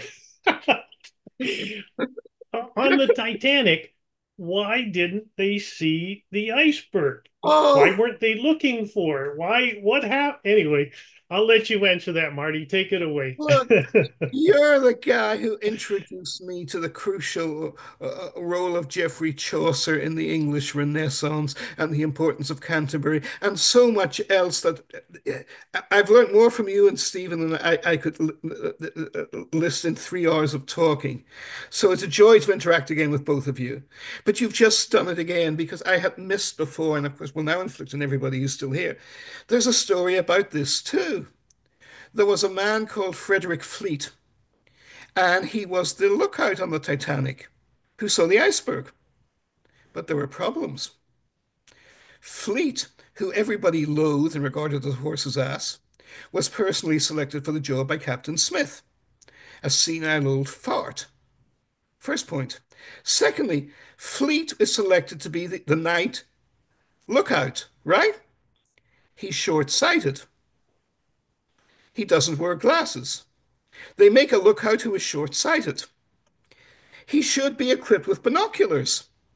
The most luxurious liner ever built does have binoculars on board, but they're locked away in a security closet, and nobody on the ship has a key to the security closet.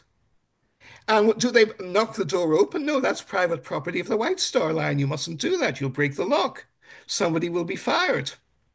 So the Titanic has a notorious incompetent as its lookout who is short-sighted and is not equipped even with binoculars in the middle of the Atlantic night. So without even knowing that, you intuited it, Jerry. You nailed it again.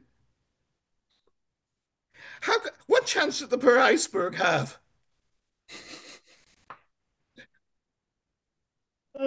Marty, it was a tragedy, but it's so funny. He just I have to laugh at it. All right. Oh, Oh, another. yes. I should add, most of you already know this. I said before that when I was a little boy, my dad used to bring me to the slipway where the Titanic was built.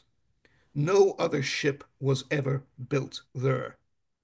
For nearly 100 years, it remained totally isolated, a ghost site in the middle of the Belfast shipyard, which in its heyday was the largest on earth for 100 years. And I loved going there because I'm Irish, it was creepy, it was atmospheric, you could feel it, right? You had huge amounts of grass taller than a man growing up between the concrete slabs of the shipway, of the slipway. And the slipway itself, where the ship was built and it dried up, were longer than three American football fields laid end to end. Isn't that fabulous? You can't do that anymore. Why? Because a theme park has been built over it. It's called Titanic World. It was built after the success of the 1997 movie, of course. And it is now the second largest and most popular theme park in Europe. Only Disney World outside Paris is bigger and more popular. And the other irony of this is when I was growing up, and this is 60 years ago and more now, right? Nobody talked about the Titanic in Belfast, and rightly so. It was seen as Belfast was still a great industrial city. They built the short Sunderland flying boats that played a crucial role in building the Battle of the Atlantic. Royal Canadian Navy, I think, operated many of them in World War II. They built aircraft carriers. They built luxury ships like that sailed the ocean safely for decades, like the Canberra. They built the heavy cruiser Belfast, which you can still visit in the Thames River in London, which played a central role in sinking the last German battleship, the Scharnhorst, on Christmas Day, I think it was, or Christmas Eve, I think Christmas Day, 1943. 19, all this history is there. All this achievement is there. But people don't talk about the achievement. They don't want to. They are now proud of what was, for 100 years, their biggest shame and should have been their biggest shame. And now, to me, this is a metaphor on the deindustrialization of America and the deindustrialization of the Western world. We love fairy tales. We love entertainments. We love theme parks. We no longer love engineers. We no longer love tangible things. We put our trust in bad technology, and as a result, we sneer at and turn our back on good technology. We do not move forward, instead, we move back. And I see this as another of the endless malign side effects of globalization. So, but thank you again for absolutely another. I mean, I'm glad, otherwise I would have missed it. But it's a point hugely worth making here. Thank you again.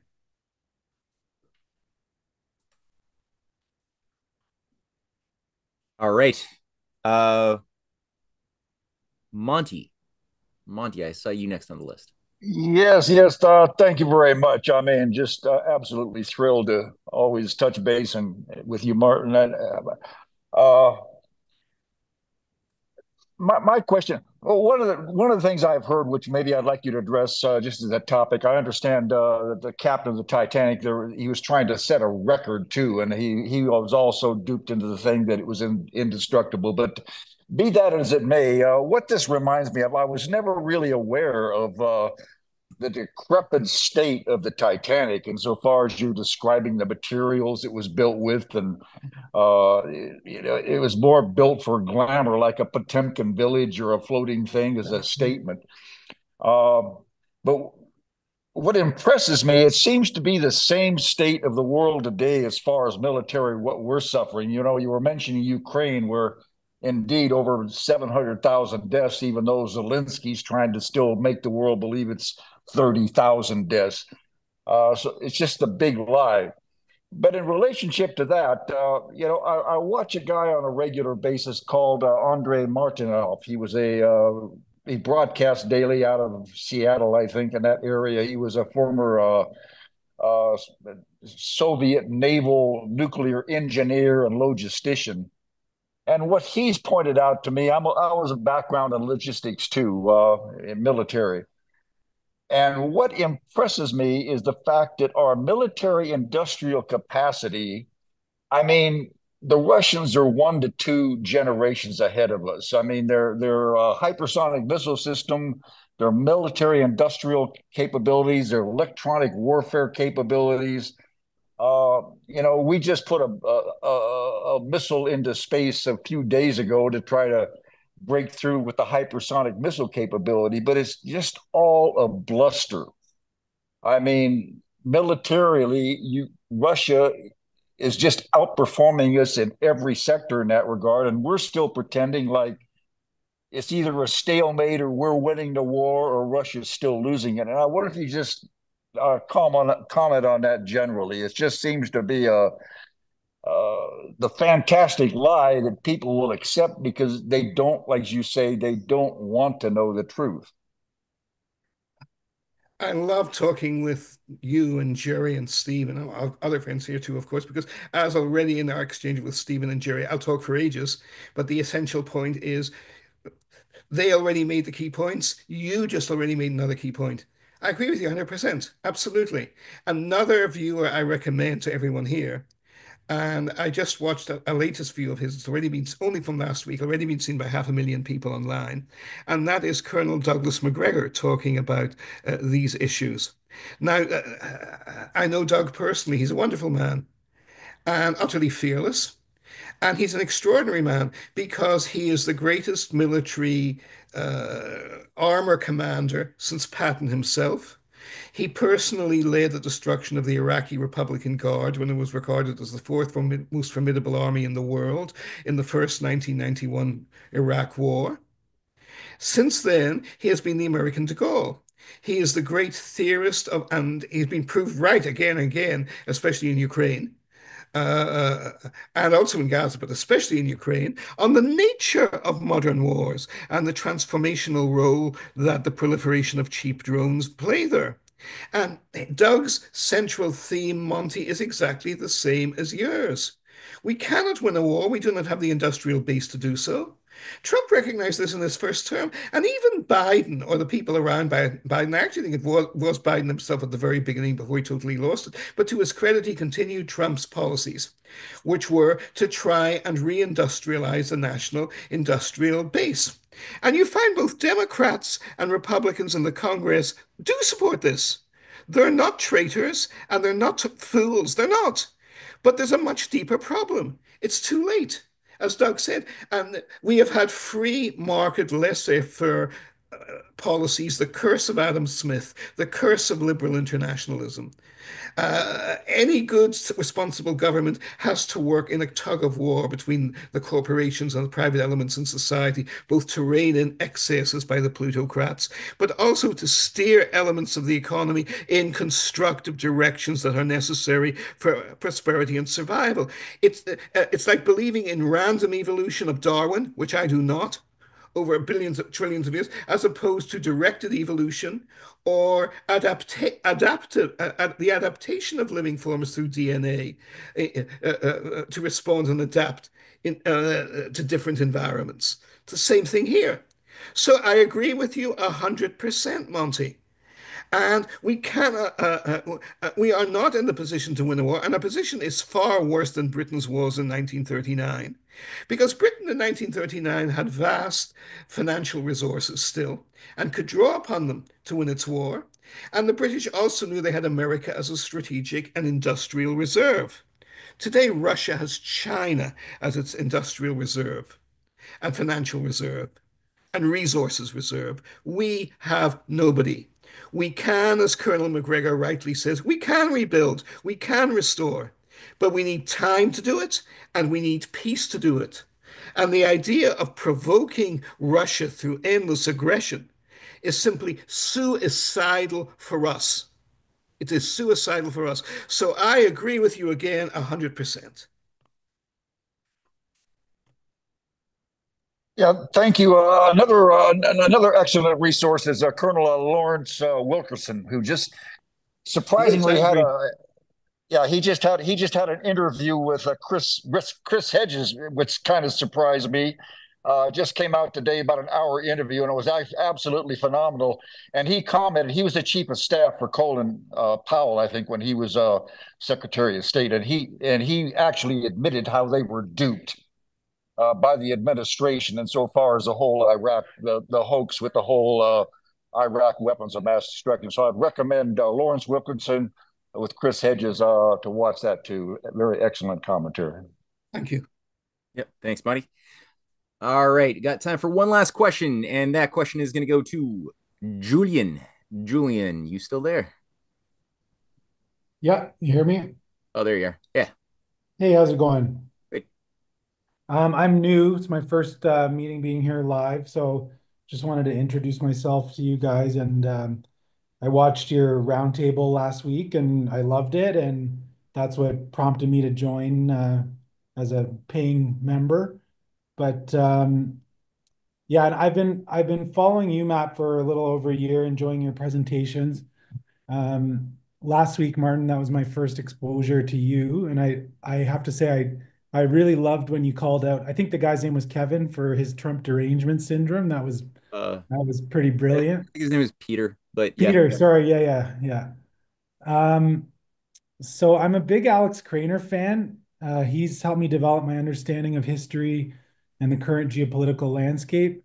He gives a lot of credit to Michael Hudson, the economist, and pinpointing his oligarchies taking over governments being one of the primary reasons for the upside down and anti-human nature of empires past and present.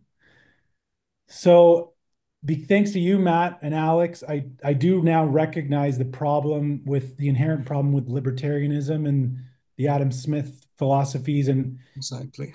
kind of this false dichotomy of Marxism on the left and then libertarianism, the Austrian school versus the Keynesian school. But I don't know how familiar you guys are with Michael Hudson, and he hangs out with this Marxist economist, David Wolf, and I just like I need someone to just set me straight and tell me that like Marxism is not the answer, because it's like there's a lot of guys online kind of sharing this idea, and I feel like people like you, Matt or Alex or Martin, like need to go on and debate some of Yeah. these guys, because some of their ideas are just absolutely insane. Agreed. Um, I'd there's a, like to hear Marty address this, and then I've got some thoughts to share on this very important question too. And unless did I cut you off? Did you have another? I'm pretty much done. Like you guys might know, there's a YouTube channel called Dialogue Works. The guy's name's Nima. I don't know if he's interviewed either of you. He's interviewed Alex Craner many times. So he just had on 2 days ago Michael Hudson and Richard Wolff, and it's like post-election, and they're sharing their things. Richard Wolff talks about his idea for taxing all wealth over $1 billion. So, for example, you would tax 240 of Elon Musk's $241 billion. And that's his idea of like how you fix the national debt. And I'm like, this is insane. You're going to impoverish the whole society with these kind of ideas. So anyway, just would love to hear you guys speak on this topic. Yeah, Marty, you want to go first or you want me to go first? You go first, Marty. It's your show. I'd rather you go first because you and I have discussed this. We're not in full agreement, but we overlap about 90% on this. So I don't want to trip over you, Matt. You go ahead, and then I'll follow. Okay. From my standpoint, I find that the most destructive thing, and no, Marxism for me is not the answer at all. I think the way I think of the emergence of Marxism and Das Kapital and the whole system of that Engels, I think Engels had a bigger role to play even than people realize. Is it has something to do with what's known as the Delphic method. Have you ever, Julian? Have you ever heard of the Delphic method? I don't think so. No. It's rooted in a whole method that originated or at least got that name from the inscriptions at the cult of Delphi when people would go and get advice from doped up oracles being Yeah. receiving interpretations by a priesthood that of what they should do, who they should go to war with. And when you walked into the temple, there would be really, really good advice to like know thyself, that only those who know themselves can enter into the temple. And that's universally true good advice, no matter what, know thyself. And a couple of other prescriptions that I'm forgetting now, but they're all like good points. If you do that, you will become a wise person. But if you're a wise person, you're not going to go to a doped up oracle to get advice on whether you go to war or make peace. Right. And so they took the truth, a truthful universal, and then they hollowed it out and then used it for evil to make dupes follow very bad advice that allowed these intelligence agencies that animated the ancient world to control political intelligence. These oracles were not just in Delphi, they were spread out all over Rome, they were spread out all over Persia. That's the way decisions were made on a very nefarious level geopolitically for a very long time. So anyway, it requires a lot of superstitious people who don't know how the mind works. So over the years, every time creative people make discoveries about the universe, like Marty made a couple of references to inventors, to discoverers, it creates disruptive problems for the oligarchy, because the oligarchy is good at monopolizing and controlling what exists as far as resources, technology that exists, or knowledge, hypotheses about the universe that exist. They like controlling that. To get people to fight over scarcity, over limits, right? This is what Marty was referring to when he was describing entropy as the second law of thermodynamics as being a political fraud. So they keep people in a closed state. Entropy is premised on this assumption that everything exists in a closed system, a closed universe. And because it's closed, there's nothing new that could stop it from dying down to a heat death. That's an assumption. It's not actually. The evidence of reality shows us that there's a higher creative function that supersedes the dying force, that there's a higher life property of creativity that allows for the leaping over limits to growth in nature, evolutionary time, as well as in human time, where we make discoveries, right, and translate that into new ways to support more people. So anyway, I'm saying all of this because there's been a fight for a very long time to create a science of economy that's modeled upon that truth that human beings have free will. So it's not like the typical kind of like cold science of formula that tries to just predict the future and control. It's the science of political economy that came out, especially of the Golden Renaissance, was based on the idea that there's some reciprocity between individual creative thought that makes discoveries, and that can translate them into allowing greater beauty, greater powers of reproducing the species. But that's based upon the voluntaristic principle, the idea that it's all based on that this only works when human beings discover the pleasure of wisdom and learn how to unite their sense of liberty with their sense of duty, aka a mature adult. Right, that's not infantile.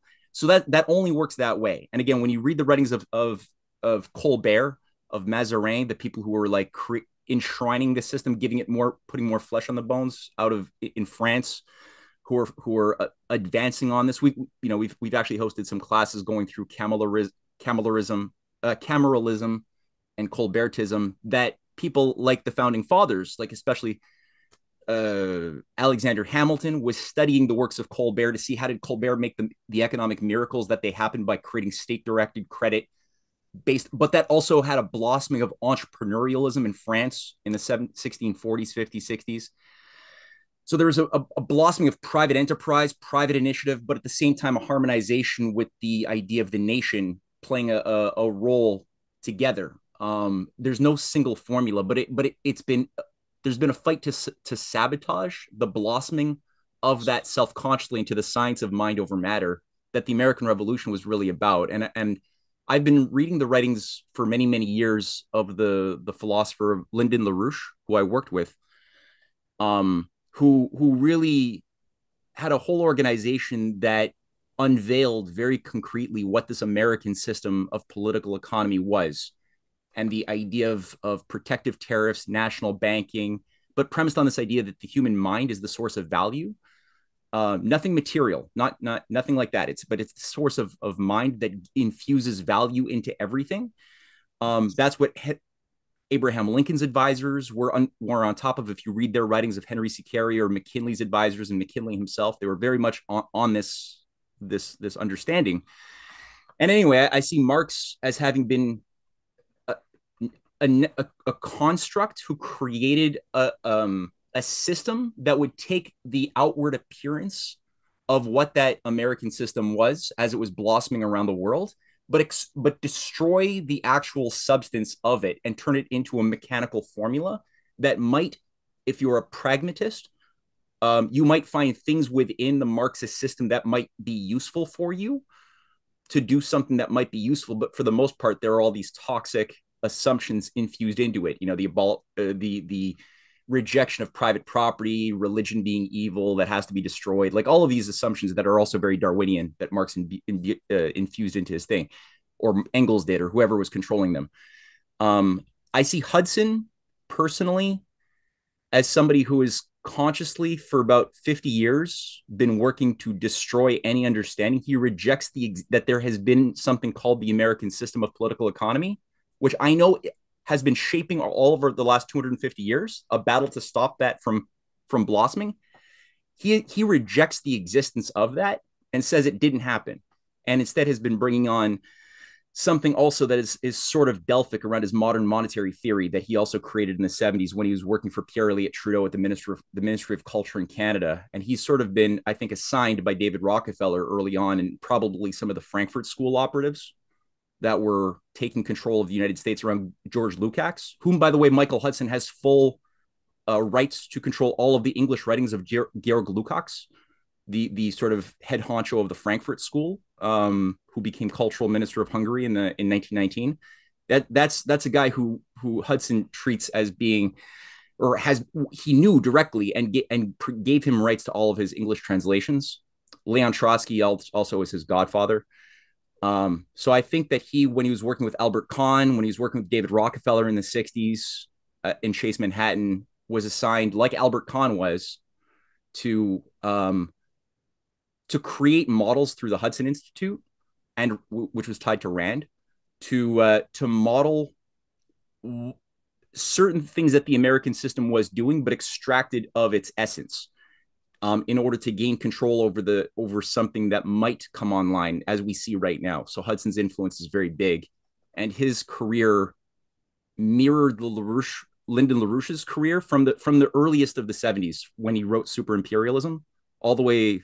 I mean, he played the key role in getting the LaRouche organization attacked by the FBI and thrown into prison. He actually takes pride in his directing role in the early 80s in getting LaRouche put in prison.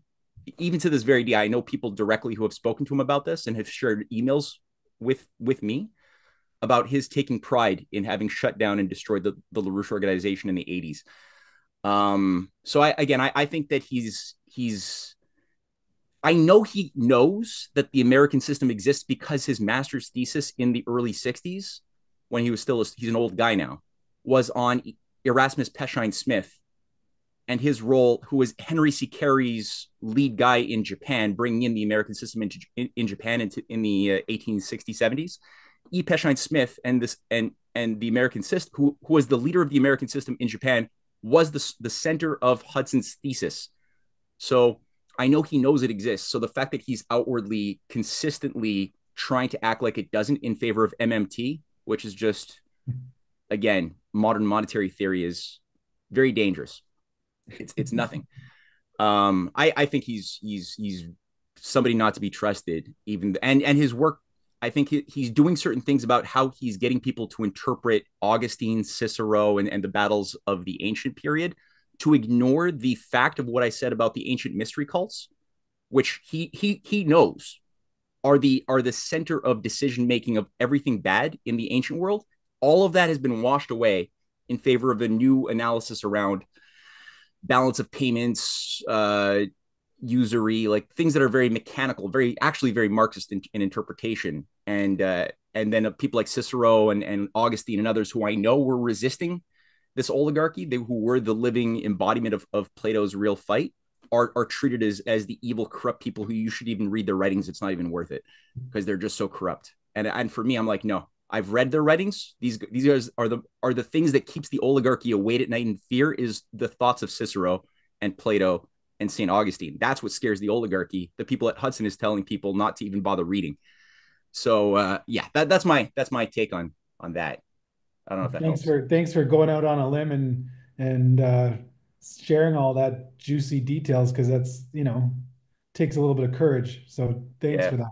I actually broke my own rule because I was not going to ever talk about this in public because it does kind of freak me out a little bit. So I just did that for the first time. I might even edit this out, actually. We'll see. But yeah, Madeline approves. Okay. Yeah, I don't know, Marty, if there's anything you'd like to add to that. Well, just a couple of things. First of all, and again, I'm glad you went first because while I may not go 100% with you, I go 95 to 98% with you. As usual, we settle for that, Matt. But what often fascinates me, and we talk about this all the time, is you and I started from completely different philosophical bases and experiential bases, and yet almost always, everywhere, in terms of practical solutions to the real world and recognizing who the players are, who the good guys are, who the bad guys are, it's uncanny the degree to which we always end up in the same places. Now, that might be explained psychologically rather than that we're both so brilliant intellectually, what have you. But nevertheless, first point, there it is. Second point, I totally agree with you on Marxism. And I come from a very different, eclectic background on this. I was and remain to a large extent an Edmund Burke conservative. And a very wise teacher of mine at the University of Oxford described me in an assessment he made to my teachers. And it was a friendly, positive assessment as Mr. Sieff is an unconscious disciple of Herder. And I, from my Northern Irish background, my reaction was, who the fuck is Herder? And I've learned a bit on that since. But the key thing here is for me, more recently, and largely as a look backing on my own life and the reversals in it, I am a great admirer. I have become late in the day a great admirer of Hegel, who all English philosophers and all English imperialists hate and loathe enormously. Now, Marx is usually thrown in with Hegel, but Hegel would have hated and rejected Marx. Hegel had a profound spiritual dimension to his philosophy and to his understanding of the way thought developed in the world. For my old teacher, Isaiah Berlin, who did not like Hegel, nevertheless recognized this. And Marx does exactly what you said, Matt. He does with Hegel exactly what he does with Plato. He strips him of meaning. He strips all spiritual and moral dimensions from him whatsoever, and he produces this monstrous mechanical system. Now, wherever the monstrous mechanical Marxist system is applied, millions of innocent people die. And I see this at first hand. It's the theme of my life. because I grew up in a peaceful, until I was 18 or 19 years old, then became anything but peaceful, corner of Ireland and Britain. And I had a prosperous, protected, sheltered background. Well, there were some adventures on the streets of my native town when I was growing up, but let's not go into too much detail on that. But in my career, I've been privileged to cover all of Eurasia. From East Germany to China to Cambodia. I've been where Marxism, communism was applied. And the story is the same in every case. Millions of innocent human beings are slaughtered automatically and by fiat. And they even manage always to diabolically manage to take the most humane ideas and impulses and the wealthiest resources and turn them into hideous curses.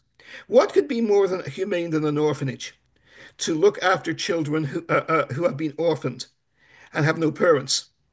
But under the Soviet system, but the Marxist system, 11 million people, 11 million children were starved to death according to the Soviets' own records, their own records, which have been relatively open to the public in the Moscow State Archives for the past 30 years and have been duplicated. You can access them now in the Library of Congress in the United States as well. They're open to the public because they were designated not just as orphans, but as the children of enemies of the state, and therefore as enemies of the state as well. Marxism, like Nazism, believed in condemning people by parenthood and by race and descent. The difference was the Nazis did it by race, the communists claimed to use social indicators. If you're upper middle class, if you're bourgeois, God help you, not only must you die, your children and your grandchildren must die too, because they have inherited your bourgeois values. This is what Marxism leads to. But there is another value, which again, Matt, you have trailblazed for me, and it's one nobody wants to go into for obvious reasons. It's a horrible subject, and it's a creepy subject, and it appears to be an absurd subject, and that is the role of Satanism in communism. It is now a matter of record. And Jerry, of course, you will know more about this by far, I know, than I do, and you too, Stephen. But it is a matter of historical record that if you were in the 1920s and 1930s, if you were brought into the secret police, the OGPU, the NKVD, at the height of their terrible power, and they were slaughtering scores of tens of millions of people, quite literally, uh, uh, you were ordered to deface the Christian crosses. And Jewish rabbis and Muslim caddies were forced to desecrate the Jewish God and Allah in the same shameful ways. Otherwise, they were not just executed, they were hideously tortured. The tortures actually got a bit less under Stalin. They were horrifically explicit under Lenin. And under Stalin, they continued too, though, of course, later on, Stalin tactically shifts to have to be a priest after World War II. And under Stalin, you also had to be a senior officer already in the NKVD, in the secret police. But at least they allowed lip service to religion then. And of course, today it is very different. Alexander Solzhenitsyn was a close friend and personal advisor until he died of President Vladimir Putin. And the Russian government has, to its credit, has tried extensively to restore Christianity, and it's a very uphill struggle after all the decades of communism in modern 21st century Russia. Though again, that is not Western Christianity, even at its best. I mean, when you have priests who pour holy water to bless multi-warhead thermonuclear missiles, can you imagine any Protestant or Catholic minister, even in modern America or Britain, do that? But it is common in Russia today, and we need to recognize these terrifying realities too. But all of this, in a way, goes back to the world that the communists created. But this dark dimension, this demonic dimension in Marxism, as in Nazism, is very explicit and very real and very there. But I think I see Julian has had to go. Oh no, you're still there, good man. But please be in touch too, along with other friends here. I've just put my contact email for everyone in the chat list. But I think you've nailed it again. When all those half a century ago and more, I was involved in endless arguments with Marxists, and in my generation, the Trotskyites were the most arrogant, the disciples of Isaac Deutscher in Britain. My old teacher, Isaiah Berlin, loathed Deutscher, hated him personally with visceral loathing and hating, especially because he tried to explain away and justify not just all the killings of Trotsky, but all the killings of Stalin and Lenin too. To him, Lenin was still a saint, and Stalin was really a very, very, very good guy.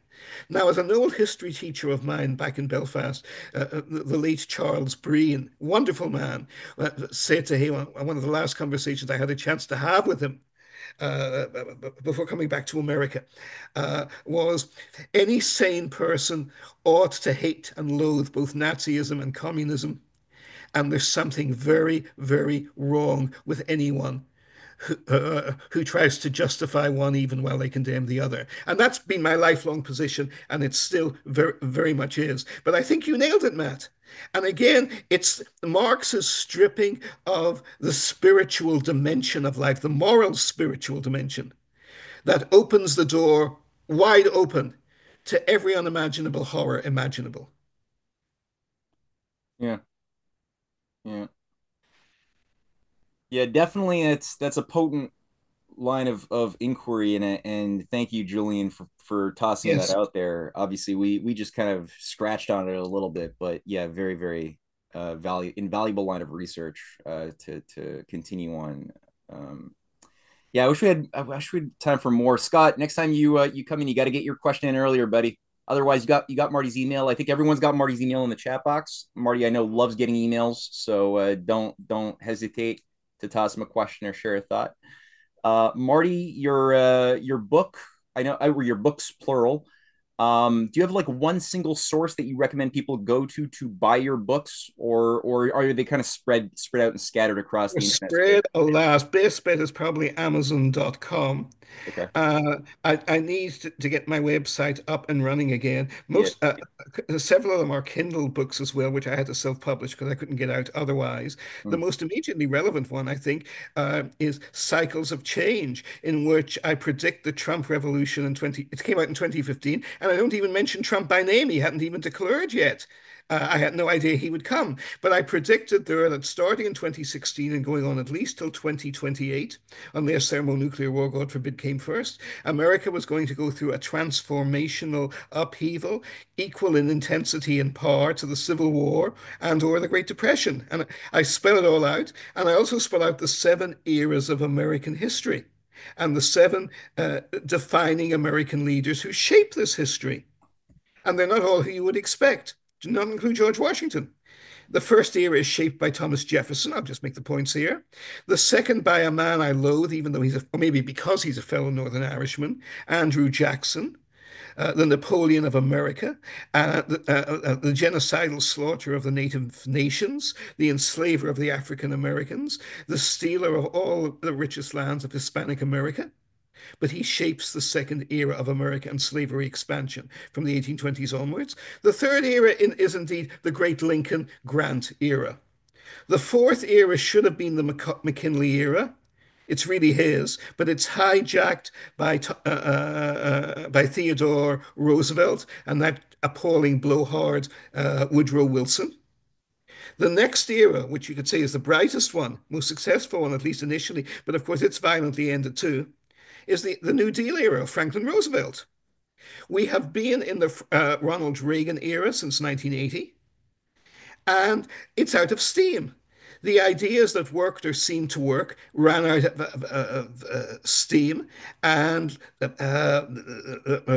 happened at the end of every era, later generations lacked the flexibility, the wisdom, the tolerance, the adaptability to adapt their ideas to changing environments. So ideas become more rigid and sweeping and arrogant and stupid when even they might have been much more relevant and flexible 1 or 2 generations before.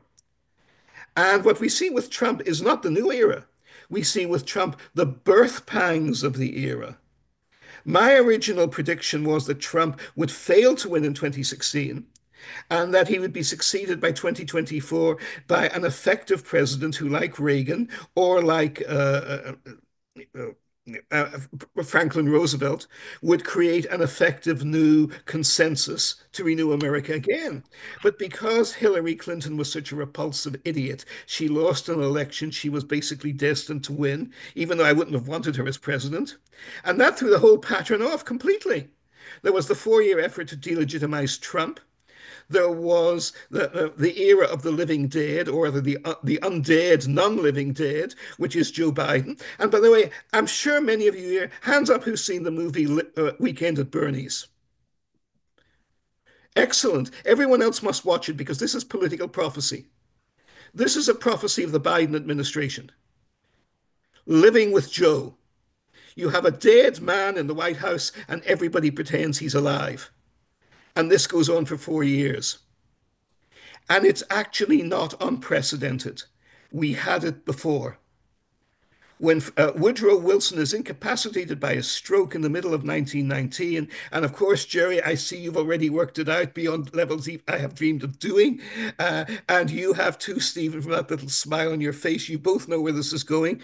There was a virtually dead man who could not even talk or empty his own bowels without help in the White House for a year and a half after World War I, during the Russian Revolution, during the great global flu pandemic, when the world is falling apart, when there are race riots in every American city, and everybody pretends he's fine. That was Woodrow Wilson in 1919 to 1920, and it is the most underestimated and despised and sabotaged of American, and least understood of American presidents, Warren Harding, who restores the Republic in January 1921. Fastest, most successful recovery from a depression at its extreme heights, was more severe even than the first 2 years of the Great Depression a decade later. And if Herbert Hoover had followed the policies of Warren Harding, he could have ended the Depression in 1931. But Hoover was not a free market man. He was a Marxist statist. He was open about this. He despised free market economics at its best. He revered Russia and Lenin. And he did what the Emperor Diocletian did 1600 years earlier. He froze wages and prices.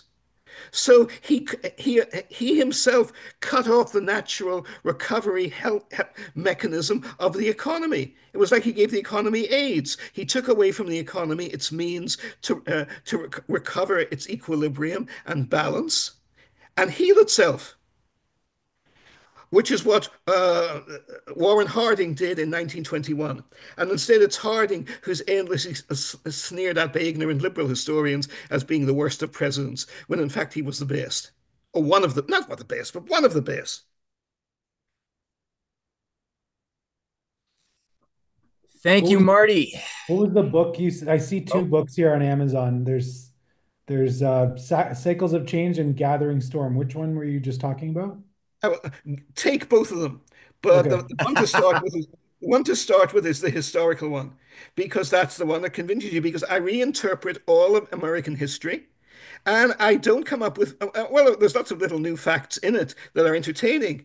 But basically, I point out a model which should, the great Samuel Lubell, I did not learn from him. I actually wrote my book and then I discovered Sam Lubell had discovered the same pattern in the 1950s. But I go into it deeper than him. And he, of course, had to end it in the 1950s when he wrote his book.